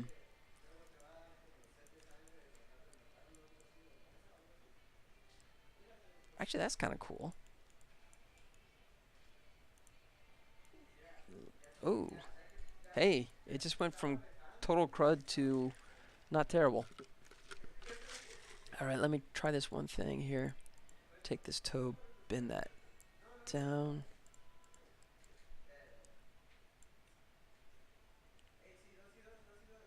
Yeah, okay. I'm gonna save that. Alright, I think that's getting closer to something interesting. Let me try and bring this foot down, and I want to do something with this hand. But, oh, there we go. Alright, now we're starting to get an interesting looking pose. Very dynamic. Definitely think we're gonna get the whole body in there, maybe. In that case, you know what? And if you've seen this stuff before when I worked on the poses, my biggest complaint has been the fact that because the icons are going to be like, square, and these characters are so vertical. So I'm going to preemptively kind of throw this out here. There you go. Give myself like a little more stuff on the side happening. So try that.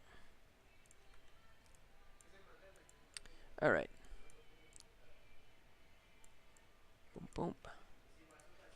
So there's a good example. I was trying to grab the fingers, but you see how I grabbed the thumbs, so I had to deselect those guys. And actually, I'm going to zero them out. And then tuck them in. Oop, did I miss someone? Oh, I did, didn't I? Oops. Alright, they're being jerks. I'm going to just reselect.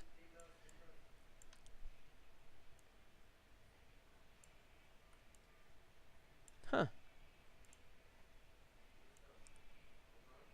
Okay. Why is he not actually doing anything? Huh. Broken. Okay, I'll let it slide. I'm going to just look the other way. I don't want to fix it tonight, but that's very broken. Should go like that. So, why does he not have... You know what? Okay, I am going to fix that. That's just bugging me. Alright, was that always broken? Or did I just somehow... No. Let's go show the joints. So he should be this guy.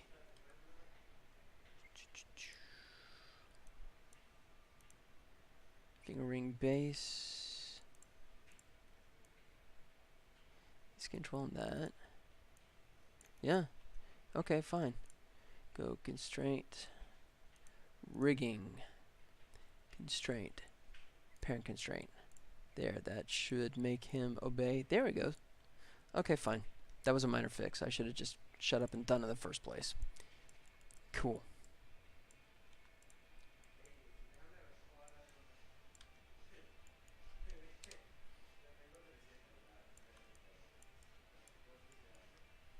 Alright, good.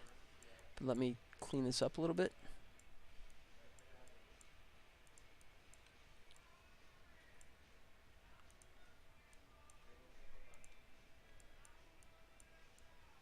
There we go. Like that.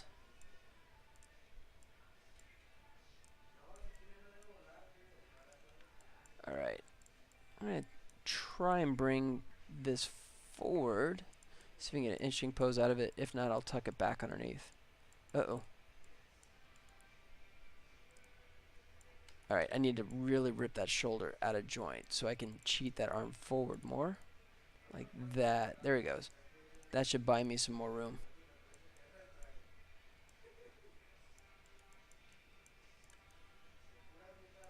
Alright, let me hide the controls. Get a better sense. Alright.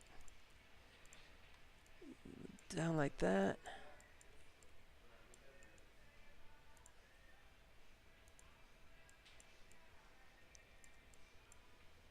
Good. Alright, I want that thumb to go a little further down. And then I'll throw it over Lightwave and give it a test render, see what that looks like.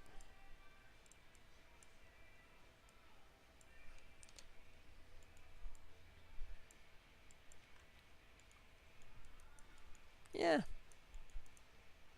Alright. I think that'll play. So let me save that. Geo.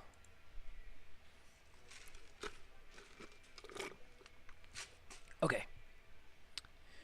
20 minutes left. Alright. Should at least get one decent pose and render out of this tonight. So, he's all selected, saved, export. Hello. That'll pose, make a new folder.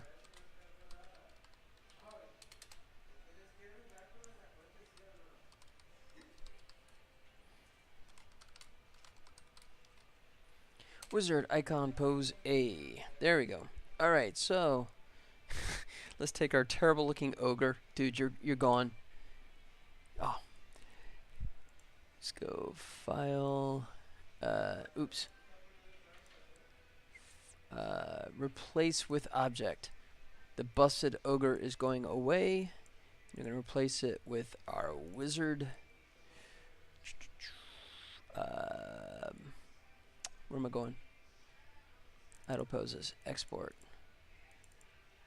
There he goes. Much better. Okay. File. I'm going to save him as a Lightwave object. And then I'm going to bounce over to Modeler. Ugh. Look at that mouth. Man, that is just so messed up. Ogre, you failed me for the last time. Bye-bye. Okay. Alright, so we hit sub D. Uh-oh, we got some... We might have to fix that. Let's figure out how many... Oh, just 2. Oh, cool. Okay. So these guys...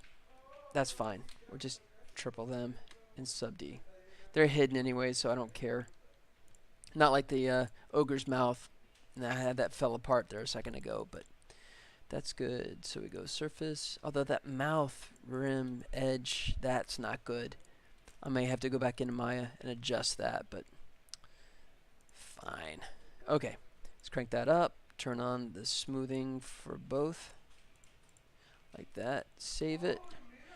There it goes. Cool. The VPR.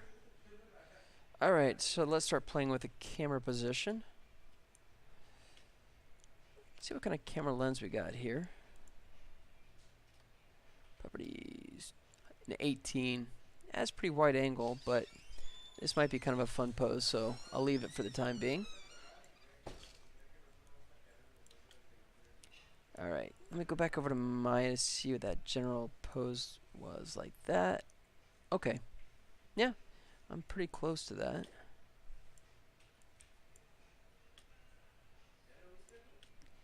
Let me zoom in a bit more. um, actually, it might be too fish-eyed. I might have to actually adjust the lens here. Let me try. I'll punch it up to. Should I go 25 or 35? I'll go straight to the 35. I'm gonna be too close, but let me back up. Yeah, it's just so that 18, we were so fish-eyed that was distorting it. I think we're gonna lose some of that pose that I was trying to show. All right, so that hat is so big at the top. I think I'm just gonna like cut some of it off in the framing. Okay, and then I can play with the, try dutching it a bit here. Which way looks interesting? I think this way is going to be more interesting. Okay. Let's see. Alright, and then of course lighting is totally hosed right now. That's just left over from my previous setup. But I'm not going to worry about the lighting. I just want to get a good camera angle first. And then I'll make the then I'll make the lighting not terrible. I think we could do better.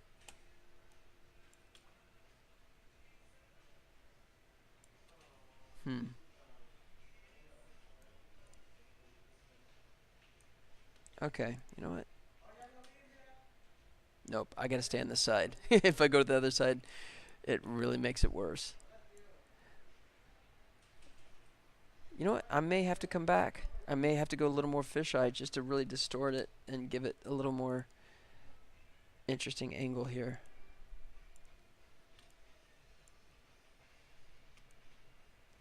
Let's try that.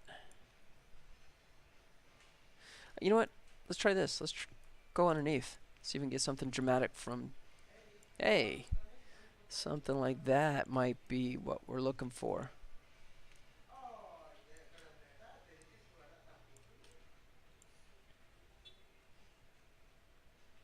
It's actually not terrible.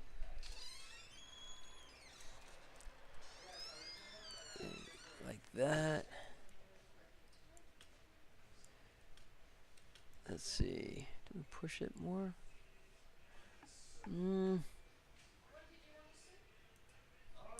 Yeah. Yeah, you know what? Yeah.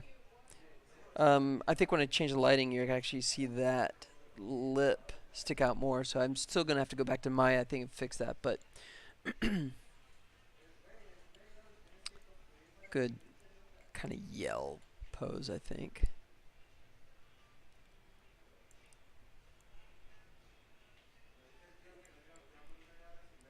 Yeah. I think that might be it. Okay. So I'm going to leave my camera for the moment, and I'll start playing around with the lighting.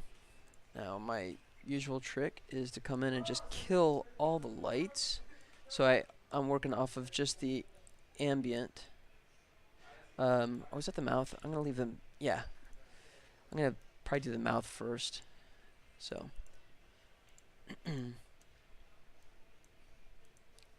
Fill. There he goes. Good. So now we're just dealing with just the ambient, which is I have that gray dome behind it, and that's giving me this nice little kind of just basic globe kind of lighting.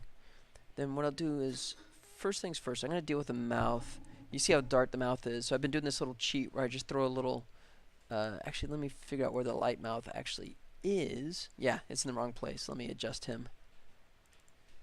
Alright. So, you lock into him. There he goes. Boom.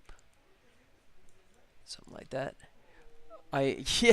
Yeah, I am in an internet cafe. I am 250 miles from home. I'm in Los Angeles right now for some freelance animation work that I've been doing by day all week, and then so at night I've been cruising over to a very nice little cafe here in Culver City called Blue Screen Gaming. So yeah, they were nice enough to help me get set up here. So I am far from home. I'm sorry, is that background noise just killing you? Or is it okay? 17. That's pretty good. But yeah, there you go. So everyone else is having fun playing games, and I'm trying to make a game. No, just wondering. Okay, cool. Okay, good. Yep, you guessed right. Okay, that's good. I think um, might be a little bright. Let me drop that. I just want the mouth to. The character looks great. Well, thank you. Thanks. I can't totally take credit for it. As I mentioned before, there's a very talented artist I know named Daniel Thomas who I hired to do the character designs. I did the characters originally. I wasn't really happy with them, so I got Daniel to sketch up some characters for me. Um, Amazing artist. Unfortunately, I wasn't able to hire him to actually make the characters for me, so I took his designs and actually modeled them based on his designs. But he just, with his initial artwork, it just makes it easy. Well, easier. Okay, so let me come back here. That's looking good. So let me go ahead and start playing with the lights. So let me come up to my key. Let me go like this. This is going to be my key, so I want to throw him. Where do I want to put him? But yeah, thanks. Thanks for the kind words. Yeah, I'll jump over here real quick. Back into. I don't know if you saw this before, but this is one of 5 characters that you can unlock in the gameplay. Go maximize. You can see it better. Come on, there he goes. So customize. There you go. So you have like the default warrior character, and then you have like the female warrior character, and then you have like the little kind of Gimli-esque dwarf character. You have the obligatory orc character, since we're in like a Middle Ages theme, and of course a wizard, right? You can't do a Middle Ages theme without having a total tough guy wizard. So that's it, and then ultimately the idea is my initial release of the game, I'm going to have this island as the initial island that you start with, but I'm going to introduce new island themes after the fact too. So I'm going to incorporate more. So I'm going to have entirely different themes. I want to do like, I've got a whole list. I mean, like, everything from like future world, aliens, like military, ninja, and maybe like a pirate theme, and all these different island themes. But at least on the initial release, this is going to be the first one. I just want to try and get out the door and judge the interest, see what you guys think. But it's going to be a free game. If you guys have Android devices, you know what? Here we go. I got to do the daily plug every time I come on. Check it out. So if you guys are Android users, you can come over to Google Play. There you go. And if you come over to apps and you go Volley Village. Volley Village. There he is, right there. This is, as I mentioned before, is a new build. My screenshots are outdated. I got to update those. I know I got to get around to that. But, excuse me. Yeah, I just did the update on the 9th, so this is a relatively new build. There's not much new yet, but it's a free-to-play game. Online, cross-platform, multiplayer, kind of like Angry Birds with a touch of Battleship mixed in, kind of tower defense, but it's real-time kind of stuff. Am I the founder? Yes, I am the founder, and at this point, only employee. I founded Scary Robot is the company. I founded it back in 2010. And Robot. There you go. This is excuse me. So I've actually released 5 games before. This is the game I'm currently working on. This is gonna be number 6. And then this is a prototype that I'm playing with, which is going to go through some changes in the future once I actually finish this one. But yeah, there's no thematic kind of idea on the games. I'm kind of like all over the map, but this one, I'm kind of proud of. It's a kind of an interesting idea, I think. So it's here. I'll show you real quick in case you hadn't seen it before. So I say Angry Birds because you actually drag your finger back and you target. So you're going after the bouncing buildings, because the bouncing buildings actually power the force field of your opponent. So if you knock out all the buildings, force field goes down, you can hit the catapult, and it's game over. So, oops, and I'm playing like garbage tonight. There he goes. So, if that makes sense. You can see you can actually send out villagers. That's what the opponent, the AI, has done there. But the downside to sending out villagers is the fact that thanks. Thank you. The downside is, of course, he's now sent out half his villagers, which means that he has only 2 villagers on his catapult, so his reload times will take twice as long as mine. So I get to fire twice as fast as him. Now, on the plus side for him is that he can actually get buildings repaired, and I can't. But check this out. So you have these power-ups that pop up randomly. Whoever shoots it scores it. Oh, and I missed. Uh-oh. Do it again. There it is. Boom. Now you can see his villagers are asleep. So for 15 seconds, I can just wail away. I'm going to be a jerk and just reset his work there. There you go. And then take out this other building. And then what you traditionally do in an online game, nice, clean, artsy. Thank you. Thanks. So you can actually go after these secondary items, and the more stuff you destroy, the more coins you win in a match. So, and the nice thing is that, even if you're losing, you know that the person that you're playing against is going to get greedy like this and start going after the secondary items, which gives you an opportunity to maybe sneak back into the match. But enough of that. I'm going to finish him off. Oh, I took out the sheep instead of him. Uh-oh. I got to do it before they finish that building. There it is. Game over. So that's the general gist of it. You start off these characters. Oh, and then the island sinks, and you can see they swim away, and the sharks chase after them. So that's the concept of the game. Neat. Oh, thank you. Thanks. And then I say Angry Birds meets Battleship because you can come over to customize, go in the layout, and then you can actually customize where the buildings go. So you get to do it. You can either do it like in a random mode like this, or you can clear it and just do it all one by one. Put it exactly where you want. With the exception of the launching tower, I forced you to one of these 4 spots for 2 reasons. You look really proud. Well, how about exhausted? This is 3 years worth of development, so, and I'm getting close to getting it out the door, so part of it is pride and part of it is just be done already. But how much did it take you to make this? Well, time-wise, as I just said, I've been working on it for my first prototype. I produced 3 years ago, and I've been tweaking it ever since. But actually, I haven't been working 3 years full-time. I also do animation work, which is why, as you asked, you said, you notice I'm in an internet cafe. I take animation work, and I live in Las Vegas, but I actually got some animation work in Los Angeles. So I am now in LA. So the animation work, the freelance work, comes up from time to time. And when that happens, I take it because it subsidizes my game development. So if you look at the actual time, there's probably about 1.5 years worth of actual development time, but that's been stretched out over 3 years because I keep getting freelance work. I've been doing animation for 20 years. I've been doing game development for 8 years full-time. 10 years that I've been playing with it, but 8 years full-time. But then the animation stuff is like literally 20 years. So that's why, yeah. I don't know if it's pride or I don't know if it's just pure exhaustion. But either way, there's, after 3 years of staring at it, you do get that forest for the trees syndrome. You kind of look at it and you hope that the game that you're trying to make is still in there.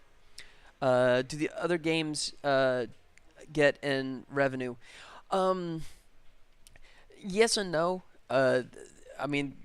My other games that I've released are pretty old now in comparison. I mean, the last game I released was well over 3 years ago, and some of the games have done pretty well, but I mean, some of them just haven't really. I haven't done any new modifications to them because once again, just a one-person team. It's hard to stop down on the game I'm currently working on and go back and update games that I've previously made when I know that it may not generate a tremendous amount of revenue beyond what it's already done initially, But yeah, so some of the games, My most successful, this is embarrassing, but my most successful is this game called Save the Titanic. Hey, thank you. Thank you for the follow. Thank you so much. I appreciate that. Thanks. So this is my most successful title called Save the Titanic, which I literally made as a joke to crack my friends up. You're on the bridge of the Titanic. There's the wheel. There's the iceberg. You have 15 seconds to turn the wheel. That is literally the entire game. I did it in 5.5 weeks, and I put it out there, and it was a novelty thing, right? But it found its own audience and ended up getting, at this point, I think it's over 7 million downloads between Apple and Android, which is crazy because it's not the one that I was trying to. Yeah, I mean, it was literally a small joke of a game for my friends. So, you know, but that one actually did well for revenue for a while. But I mean, that's ages. I mean, God, I mean, Titanic's got to be at least what 5, 6 years old now, at least 5 years old. So, yeah. So it's just the games when they've been out for that long, it's really hard to get any real revenue. What does my wife do? Well, okay, she is a 2D artist. Um, she works back in Las Vegas, and she is a very talented 2D artist. And I do 3D. I joke she's 2D, I'm 3D. But she doesn't work on the games with me. It's just, does she help with the games? No, we tried that initially and discovered very quickly that we could either be business partners or married. And I preferred married. So it was a little difficult. I know a lot of couples do that. They're able to work in a business relationship, and more power to them. And it maybe it's one of the things, if we would have spent more time, we could have worked it out. But I think in the end, it works better if she just does her own thing and I do my thing. So, unfortunately, yeah, it sounds stressful. Yeah, you could say that. It's definitely, it's, you know, I think if you have really well defined positions from the get go, you know what you're doing and you know what your partner's doing, then I think it's a much more viable concept for us since we're both artists. And I was still trying to do the art and the actual programming side and the whole design side. I think it was just a little too much to try and say, here, do this. So, you know, in the end, it's we're still married. So there you go.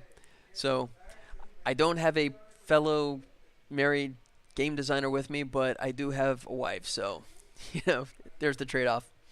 So, anyways, um, yeah. So this is one that I've been working on for a long time. The online multiplayer component is one that's really been the thing that's knocked me back in terms of development. I haven't done an online multiplayer game before, and getting it to work is not that hard, but getting it to work and deal with all of the nightmares that can come from an online game, that's the part that's really killed me.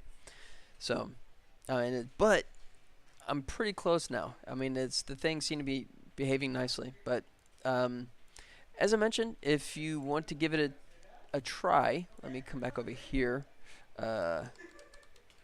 If you come over to Google Play, you will find games. Let me cut right to it. Do a search for my Volley Village again. Sorry. Blatant plug. But there you go. So if you are a Android user, it took 3 years. I'm sure you've learned a lot in 3 years. Yeah, you have no idea. That is so true. And it's kind of embarrassing because, as I've been mentioning earlier, my coding skills have improved. Over the years, they've gradually improved, but just in the last couple of years, I've gotten much better because I've never really taken classes, either on the art or the programming side. I've just sort of winged it, I just find what everyone else does and kind of trying to learn. So it's kind of embarrassing, but the coding I do now is much better, and I look at the coding that is in this current game, and I really want to overhaul it, but it's just I can't. If I do that, man, it's just gonna delay the game more. So I just gotta leave it like it is, and just know that my next game I'm gonna make the code much cleaner and better and less embarrassing. Because I mean I do show it when I'm working on it, but that's fine. I mean, it runs, you know. Um, it it's a challenge sometimes to find stuff, you know. Where did I put that? You know, lots of people just scrap everything over and over. Yeah, yeah, that's true. Um, I've been pretty good about that. I only have a couple of prototypes that I've stopped down on. Excuse me. And I mean, even those I still might revisit. I did one that simulated vector graphics, which is kind of cool, but I've tried twice to put the gameplay in it, and it just hasn't really gelled yet. But and then I had another one. Well, I have this other prototype too that I have listed. Oops, on my main page. This is one that I've just maybe like a month or two in development, but I'm I don't know. I mean, I'll definitely come back and revisit it. Um, but I've been very fortunate that I haven't gone down too many wrong paths in terms of development and had to start over. Um, Maybe that might have been a good idea on a couple of my games. In hindsight, that's probably the case. I might have been smarter to like stop down on a couple of them, but still learning. But I mean, and I once again I have the benefit. When I started doing the game development, I was doing it full time, and after a couple of years, I had a couple of games out that were doing okay. But then I started getting calls back in LA asking if I want to come back and do more animation work. So I have this perfect scenario where I'm still fortunate enough to get some freelance work to subsidize the game dev. So it allows me to do both. I still love doing animation, but you know, retreating to Vegas and living cheap there and coming back to LA and doing occasional work is sort of like a ideal scenario for sure. What do I animate? A lot of stuff on uh, television. Sorry, a lot of episodic television stuff. Not much in terms of movie stuff. Okay, you know what? I was gonna hold off on it, but I guess I'll mention it now.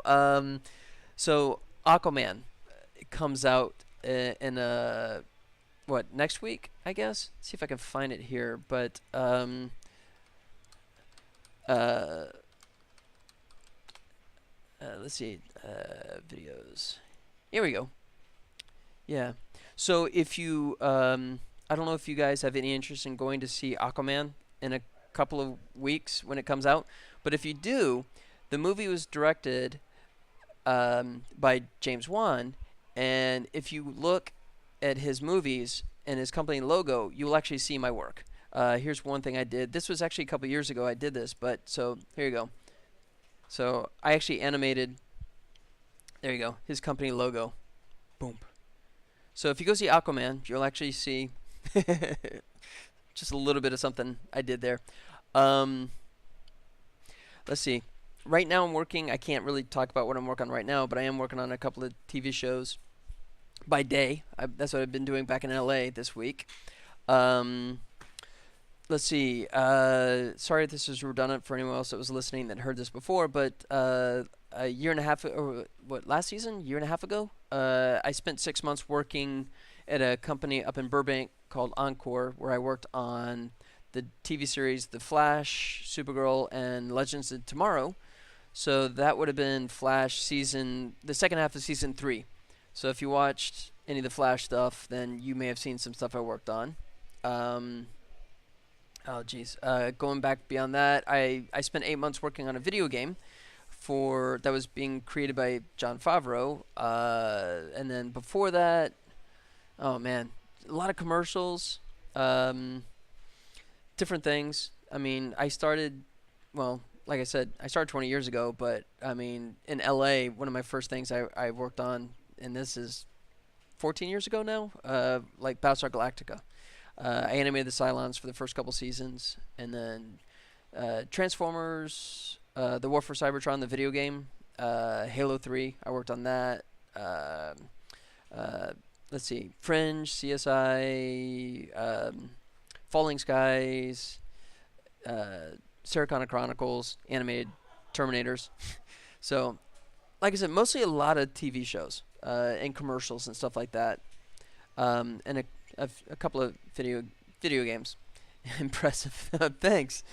Thanks. Well, I mean, it's fun, and I mean, I still love doing it, but it's now I get to, try my hand at still making the game stuff and still do the occasional animation work as well. So, like I said, really is an ideal situation.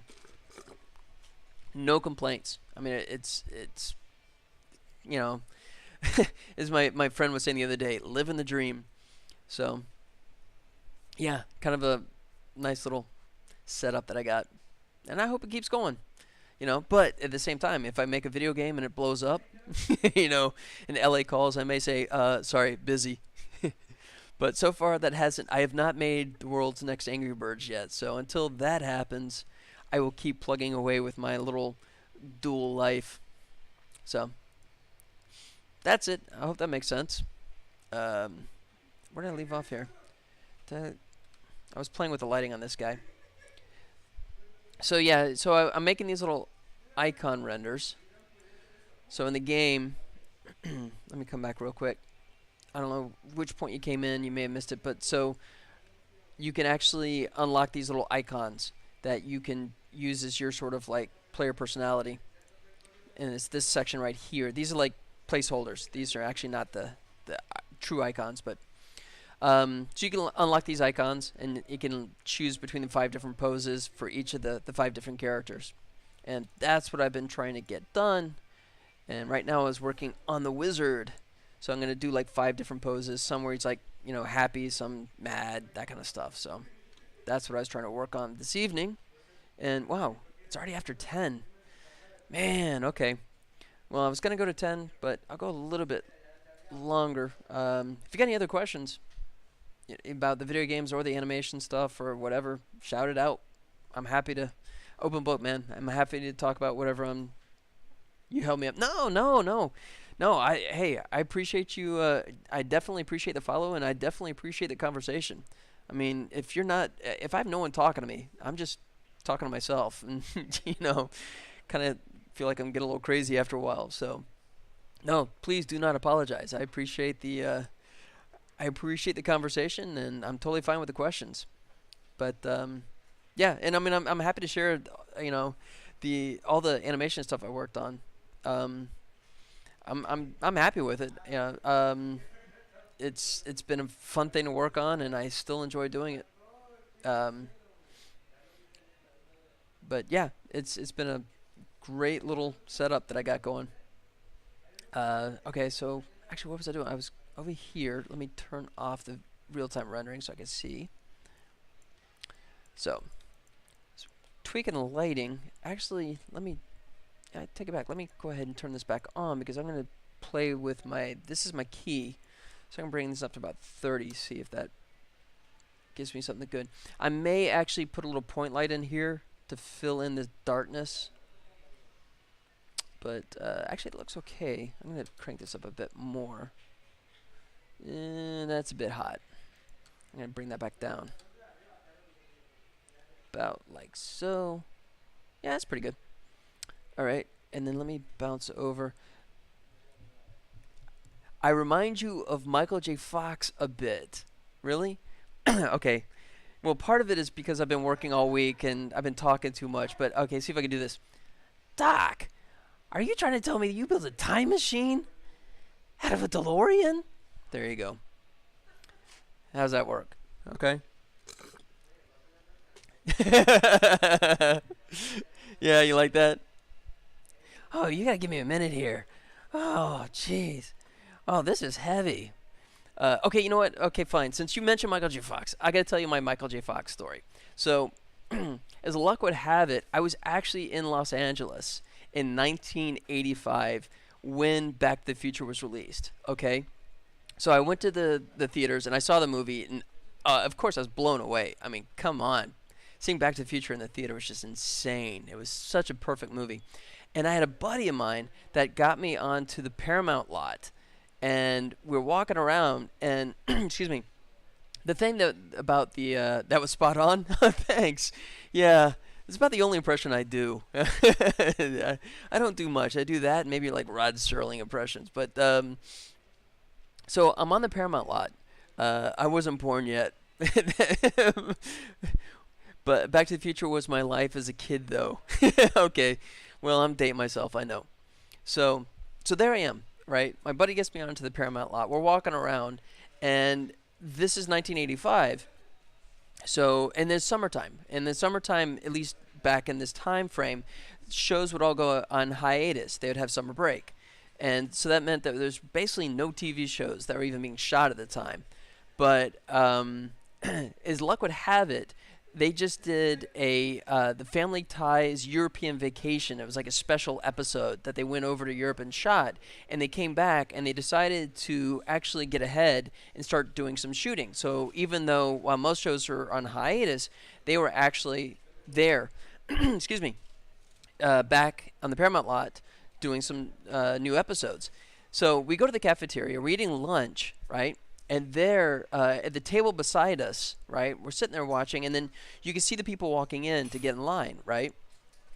And I'm watching, and then I see Justine Bateman and Tina Yothers. They're the two sister characters from Family Ties. And I see them walk into the line, and then I see Michael J. Fox come in behind them, right? And it's like, that's him, right? And I literally had just seen Back to the Future just days before, right? Excuse me. So we're sitting there, and then Justine Bateman and Tina Yothers sit at the table right adjacent to us, right next to us, right? Right there. Excuse me. And I'm going, they're sitting right here. That means Michael J. Fox is going to sit right there. He's going to be like right next to us, right? And he goes into the cafeteria, goes in line, and he disappears. He never comes out. He never comes down and sits at the table, and I'm just scratching my head. And I'm like, my buddy's going, come on, man, we got to go, right? Just go on. We got more to see. And I'm like, but he didn't come out. And I finally give up, right? I get up, and they're walking ahead of me, right?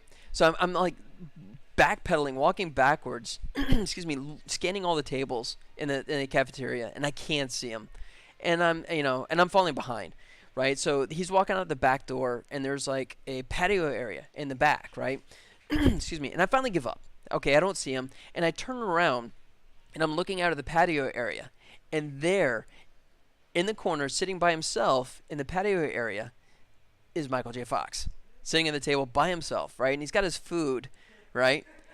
And I swear, he's like, okay, like, you're me, right, in the corner, right? So he's like this, and he looks up and he goes, oh, hey, come here, like that. And I'm losing it, right? And I start to take a step. I'm like about to go that direction, and then out of the corner of my eye, this beautiful blonde is standing right behind me. And I look, and she walks right by me and starts heading toward the table. And it's kind of like, I knew that. I knew that. I knew that. And I just kind of casually walked away. But somewhere in some parallel universe, the other version of me walked up to the table. I know it, man. Just in some parallel universe, walked up and just going, hey. And Michael probably looked up to me and went, no, I just sat down, man. I haven't finished yet. I'll let you know. Thank you. Okay. So thankfully, in this universe, I did not embarrass myself. Almost did. So there you go. There is my Doc. There is my Back to the Future story. So that is my Michael J. Fox story. But yeah, funny guy, man. Funny guy. He had Back to the Future. He had Family Ties, Spin City.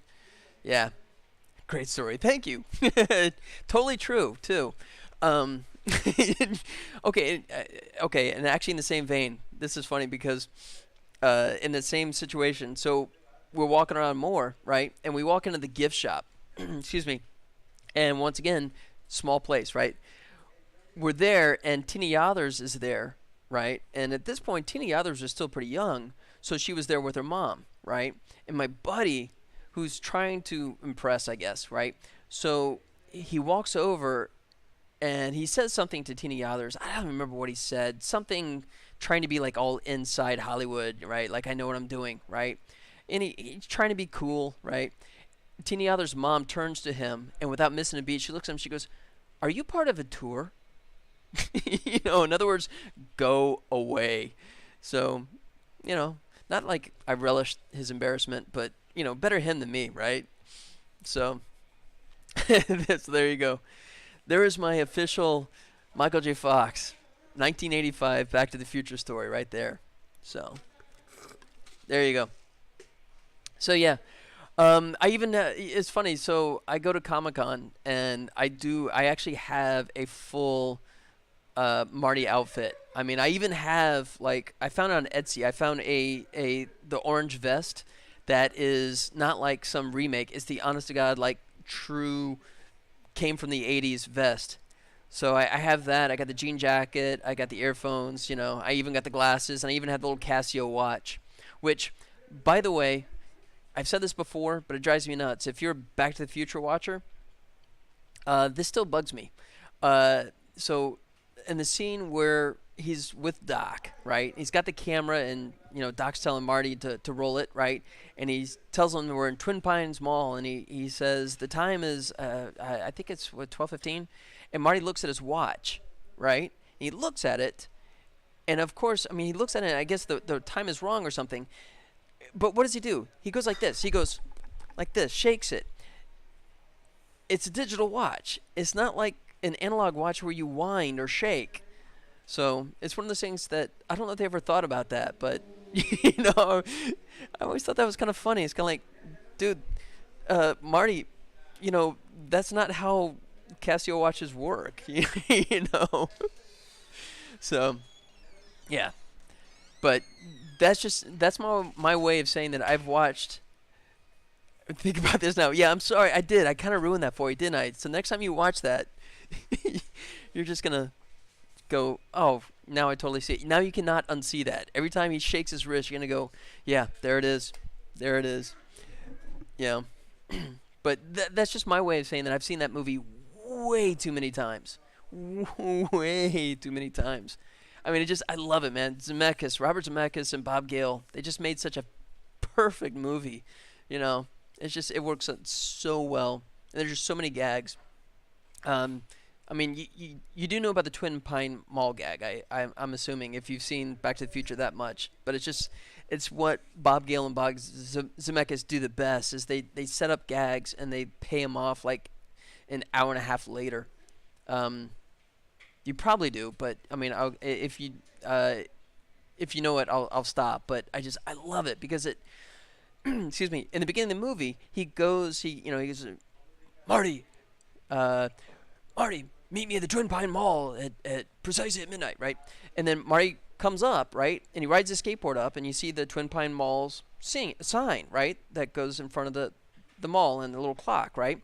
And of course, Marty goes back in time, right? And Doc is talking about, he goes like, I remember all those years ago. This is old farmland. Old man Peabody had some crazy idea about breeding pines, right? And then of course the Libyans come, and then he has to jump in the DeLorean, and Marty goes back in time, right? And then of course Marty goes in the barn, and he gets confronted by old man Peabody, right? And he jumps in the car and he drives off. And as he's driving off, he runs into the tree. There's like two trees with a little fence around it, and he runs over one of these little trees, and you hear old man Peabody screaming, "My pine!" And he fires a shotgun and he hits the mailbox, right? He runs over the tree. So when Marty comes back to 1985 and he comes back to the mall, he runs up to the sign, right? And then you're focused on the fact that you can see in the background the Libyans shooting Doc. But if you look at the foreground, at the sign that Marty's standing in front of, it now says Lone Pine Mall. So that's a long story to explain, but I love the fact that they set up this gag that 99% of the people never even noticed, Twin Pine Mall, runs over the tree, comes back, and then it's Lone Pine Mall. But that's what I'm saying. Bob Gale and Bob Zemeckis, man, they are the kings of setting up jokes that they don't pay off until way later, And that's just one classic example of it that I just thought was fantastic. But there you go. Me and movies, man. If you get me started on movies, I'll just keep going. But yeah, especially Future, man. Back to the Future, I just way too many viewings on that one. What is that? Let's see. There you go. Yeah, thank you. Yeah, there it is.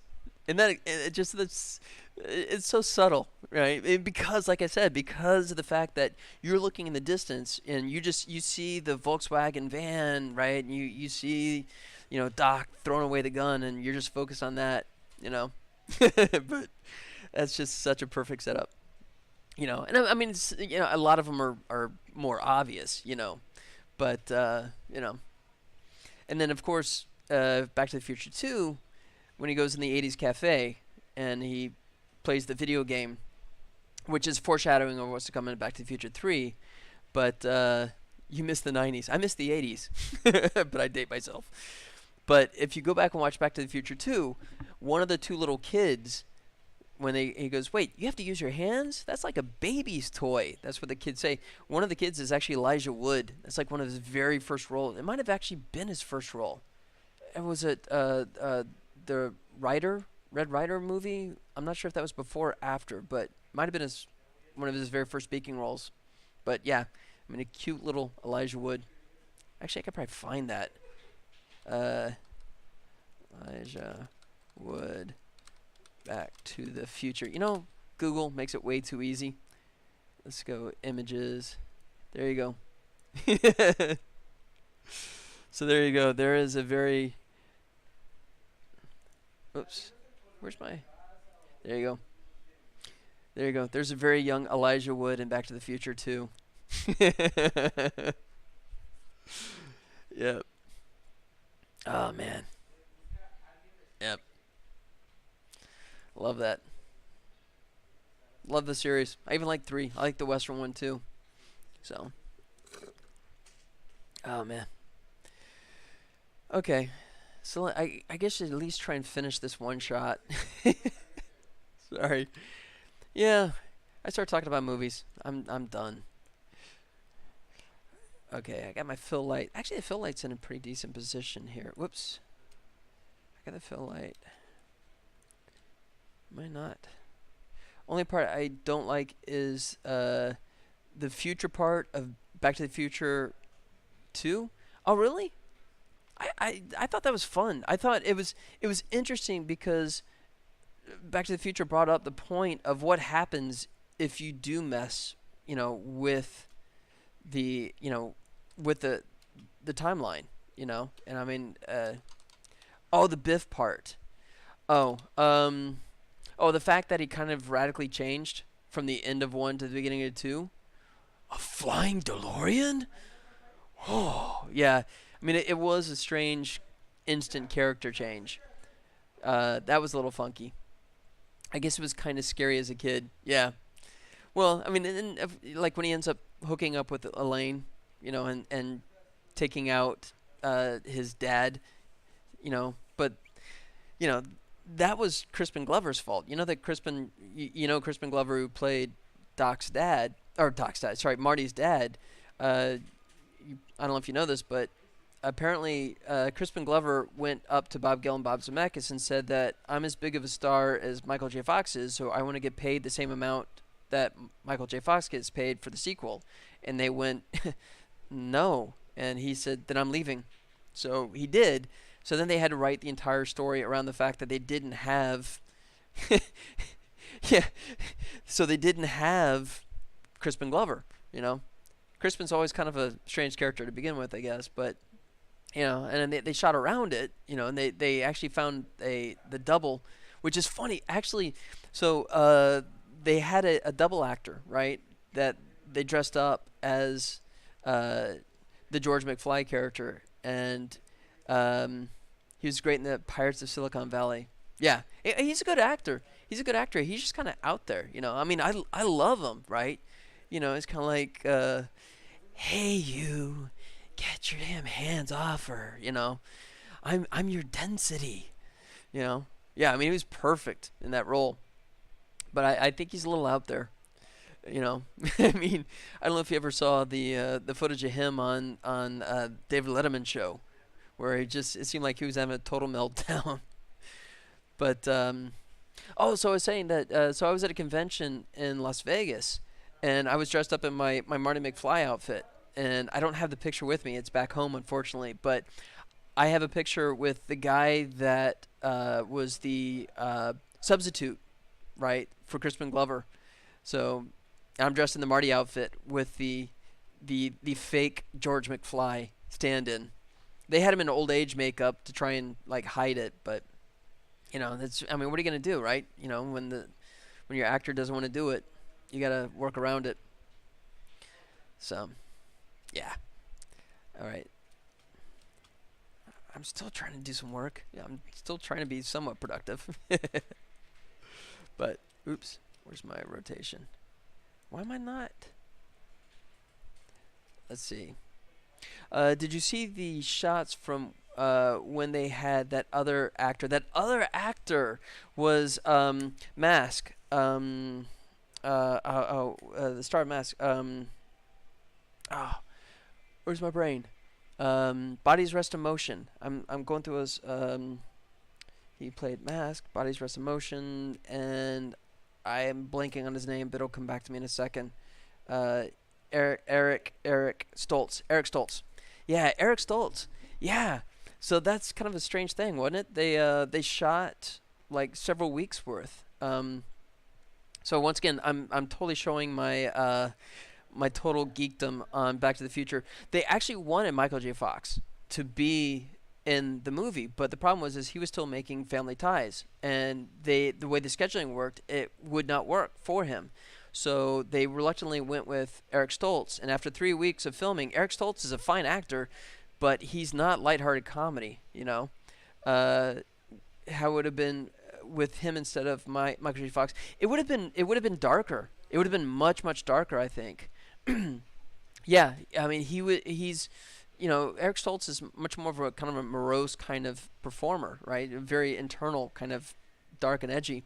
So they did it for 3 weeks, and after 3 weeks, Bob Zemeckis just went, you know what, this doesn't work, which has got to be tough, man. So he goes up to Eric Stoltz and he goes, you're gone, and they turn to Michael J. Fox, and they said, you have the role, and he goes, but I'm still doing Family Ties, and he goes, we'll work around it.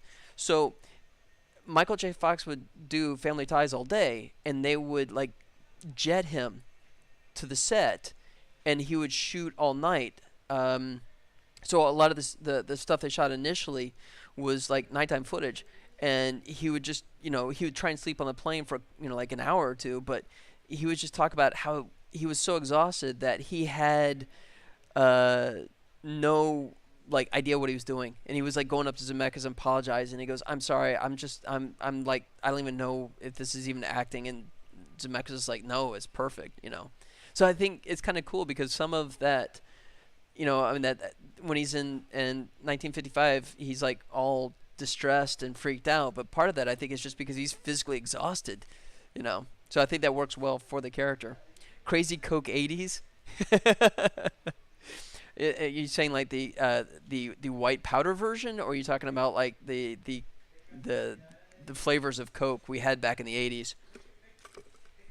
I'm not sure which, but probably either might be apropos. But yeah, so I mean that's I mean poor Eric Stoltz, the white powder. Yeah, I don't know.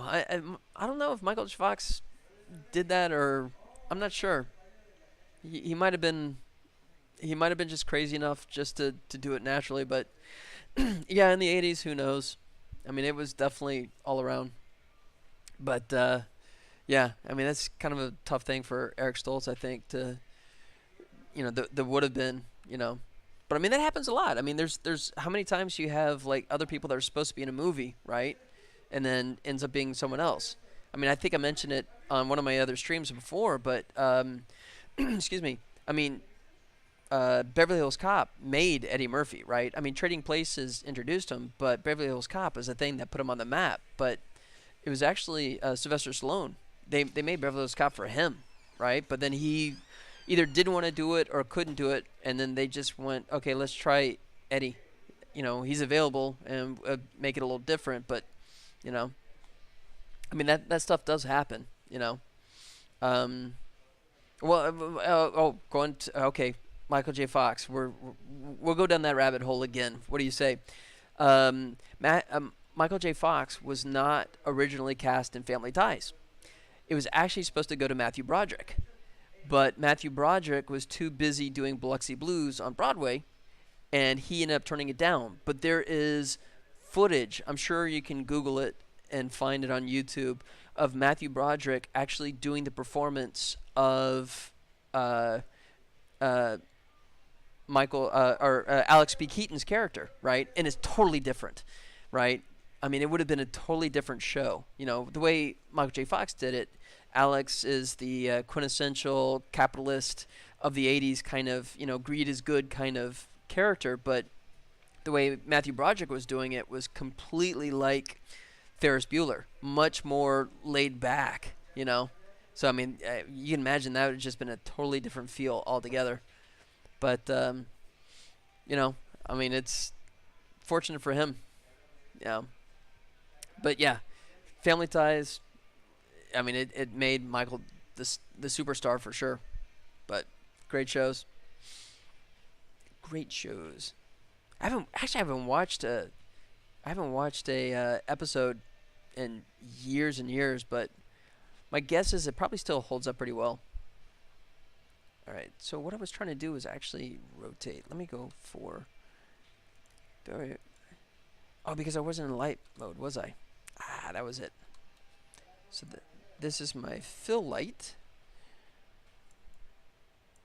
I get him pointed down. Whoa. All right. I just want to get this fill in position. Something like that. Okay. Let me try that. All right, I got the fill light. I'm going to boost that 40. Ooh, that might be a bit hot. 30.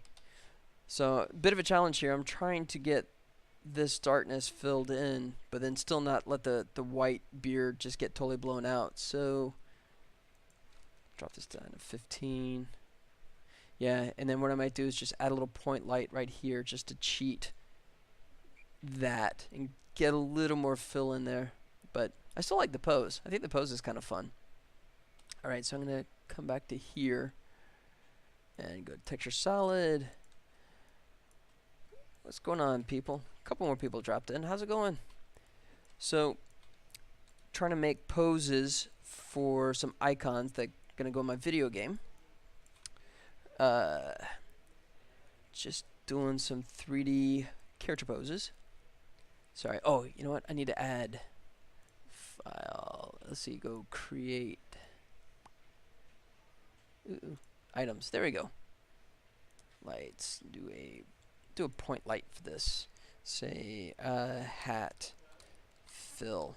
There he goes. Okay. So I'm gonna take this guy. I'm gonna do, and this is a total cheat. This is an absolute total cheat, but we do this all the time. Boom, and I'll fill that right in there. There you go. Something like that. And then I'm gonna come back here, and this is gonna be blown out here for a second. Actually, it's not as bad as I thought it'd be. All right. I'm gonna turn on linear fall off and put this up to like 30. Oh, try 60. Really push it up. Alright, I'm going to turn off the shadows because I just want to do some illumination. I don't want this point light to actually cast any shadows. But, that's you know, I'm going to crank this for a second just to make sure. There it is. Okay, I'm a little out of place. That's why. So I'm going to bring this down, push it back a little bit. There it goes. Okay. Drop that back to 50. I want more than that. Try 70. Yeah, 75%. There we go. Actually, I got a weird banding going on there. That might be one of the others casting some funky shadows. Let me check my other. Let me check my fill light. He's doing ray trace. Let's see if he's the culprit. Nope, I still see that. You see that weird banding? I'm trying to figure out who's doing that and fix that. So, see, it's the key light. Nope. You know what? Actually, I hate to say it, that may actually be embedded in the texture. Okay, let's see. I'm gonna just turn off all key, ray trace, kicker, ray. Oh, unless it's the mouth light. No. At fill. Interesting. Yeah, I think that might just be the texture.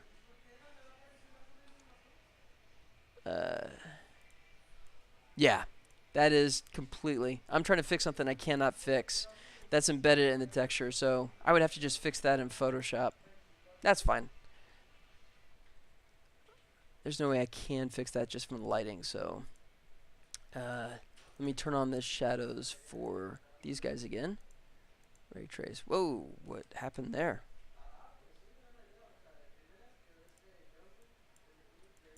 Whoops.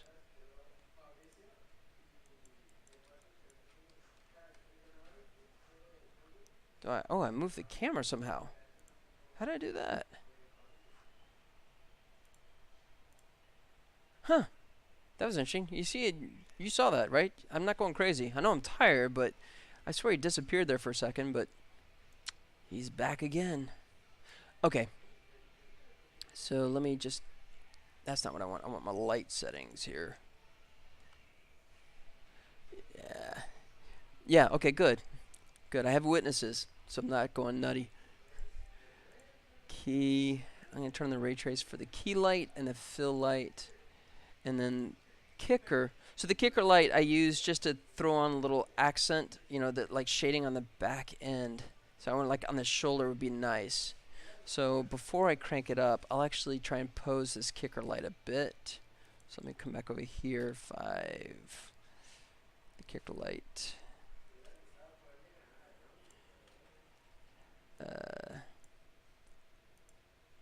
Texture solid. There he goes. Good. So I want to get over this shoulder on the side over here. Try that.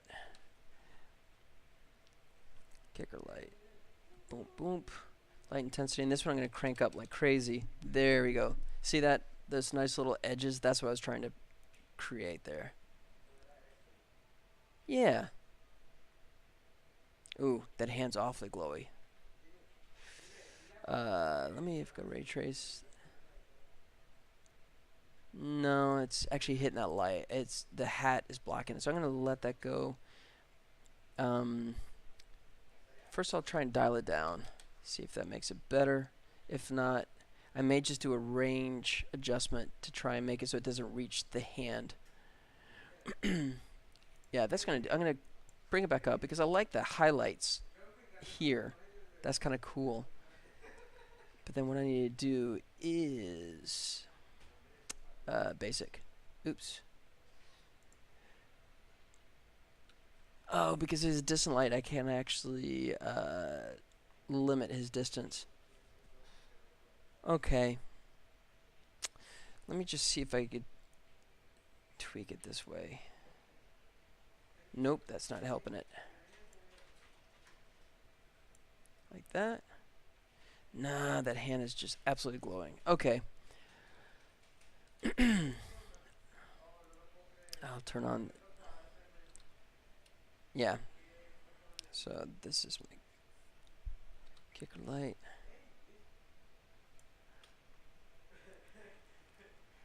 Something like that. 6.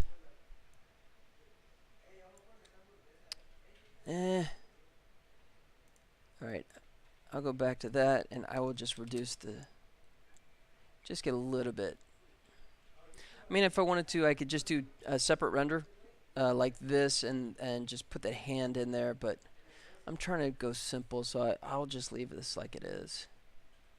And actually, this is because I've turned off the shadow tracing for this kicker light. It's kind of illuminating the mouth, so I'm gonna knock the mouth, that cheap mouth light, down again. Did you implement shaders yourself? Excuse me. You're talking about the shaders in here? I did the texturing, so it's a UV texture. So if I come up to like my image editor, there you go. So yeah, I mean I did this, which is just basically going. Oh, in the game. Oh no. For the game, actually, let me save this. Yes. Let me turn that back off. No, excuse me. Here we go. So I'm actually using a 2D shader called Toonie.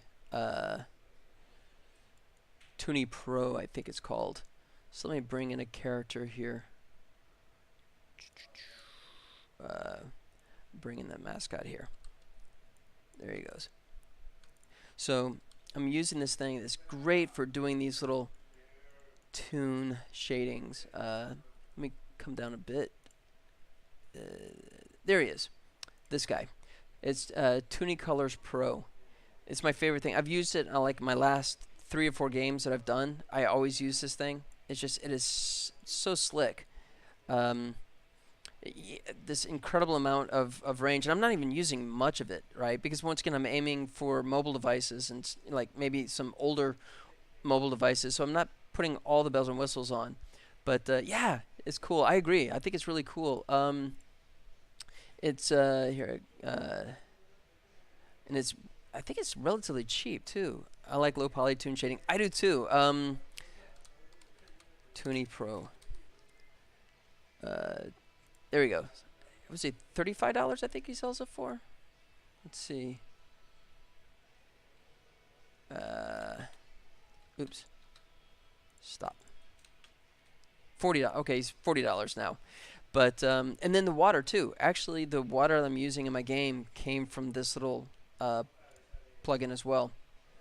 But yeah, I it's just because I'm competing with games that have a lot bigger budgets and a lot more people besides just one person, of course. So I think that going toon in that kind of fashion is definitely a way to improve your chances in terms of getting accepted. Now, having said that, actually, I'll tell you something that is different. Here you go. Oh, I don't want maximize. It's gonna do it. There you go. So the buildings are actually, if you can see this, they're actually 2D sprites. So for that, they're actually pre-made little sprites. Now in this case, this is actually all me. So I model the objects in Lightwave, rendered them out as gray shaded objects, and I let Lightwave produce the lighting shadows. So I have these accurate shadows, and then you thought they were 3D. Good, that was the hope, right? And then I took them into Photoshop and just painted the toon shading on top of them. So it was kind of a multi-step process. I don't think I have the assets with me, but it's kind of cool. If I ever want to go back, I can actually load up the objects and switch it out for real 3D objects. But the benefit is I get, that it looks like geometry, but it's literally only just a quad. So actually in this case I will go. You get a better sense of it. So now that I've told you, since I let you behind the curtain, now you can maybe get a sense of maybe it feels more like 2D sprites. But I mean, the nice thing about it is, I get all this detail, right? But without having to, like, if it's a 3D object, there'd be a ton of polygons to be able to hit all those edges, all that geometry and that shape, and on a mobile device that would start to rack up after a while. So the gist of it is anything that doesn't move, like the sheep, the corn, and the hay, and the buildings, anything that doesn't rotate. Yeah, now it feels more 2D. See? Yeah. See? Look at that. I ruined that. I ruined the sprites, and I ruined the watch for you. Look at that. I am the spoiler tonight, aren't I? I'm just ruining everything. So But yeah, if I do a desktop version for PC and Mac, I could go back and actually do proper geometry for those, because there's a lot more horsepower. Here we go. I hit this power up so I can put them to sleep. Boom! Now they're snoozing for 15 seconds. So yeah, it was an idea. So anything that actually rotates around, like the sharks. Oh, I missed them. You can actually shoot the sharks, and it makes them jump up like that. There you go. So anything that moves around, like the characters, of course, are all 3D objects. The catapults and then the launchers that you get are 3D objects. I gotta go play some fun with friends Was there yeah, hey, well, thanks for coming around, and thank you so much for the follow. I really appreciate that for the subscribe. I will be back Monday night. I hope you can come back and join me again. But yeah, I enjoyed this storytelling, man. So thanks for hanging out with me. And I'm way past my time, so I should be shutting down. I'm tired. So thanks. Appreciate it. All right. Thanks for coming around. Hope to see you again. Bye-bye. All right, I'll shut this down. Okay. So, I'm going to just save this all out. And I'm going to wind down. I'm tired. So, yeah, I'm 10:48 my time. 10:48 p.m. And I was up at 7 this morning, so I'm starting to fade. So, let me see. I'm going to just... I'll leave this like it is. I'm just going to save this out and then wind it down. So, there you go. Okay, you know what? That's a perfect time to say goodnight. So, thank you so much for hanging out with me. I really appreciate that. And for anyone that comes and watches the videos after the fact, thanks for giving a look. I'm here Monday, Wednesday, Friday. I'm going to miss next Wednesday because I'll be flying home for Thanksgiving. But I'll try and come back on Friday night. I'll be back at home, so I'll be working off of my machine, which means that I'll probably crash until I actually upgrade my machine. But in the meantime, thanks for hanging out. Thanks for checking out my stuff. Please join me on Discord. I've been better about having Discord up, so if you want to chat with me on there, I'm available there on my off hours. If not, come back around here again. I'll be doing this for this schedule for at least a while, at least while I'm doing the freelance stuff in LA. Once I get back home, I may adjust the schedules a bit more. But, you know, until then, thank you guys for coming and hanging out. I hope you check out the game. Go to Google Play and look for Volley Village. You can actually see the beta version on there. I hope to have the full game out in the very near future. But in the meantime, give it a look there. If you don't have Android, you're not an Android user, you can go to Volley Village, the webpage. There you go. And you can actually play it in a web browser. It plays fine. It's an older version, but it still works nicely. I'm going to mute the mute site so it doesn't blare my ears here in a second. But, so yeah, try download the game there. It's a free-to-play game. It should be pretty fun. Or give it a try on the web. You can actually play 2 players on the web browser version. You can have one person that plays with the keyboard and one that plays with a mouse. So, yeah, it's pretty similar.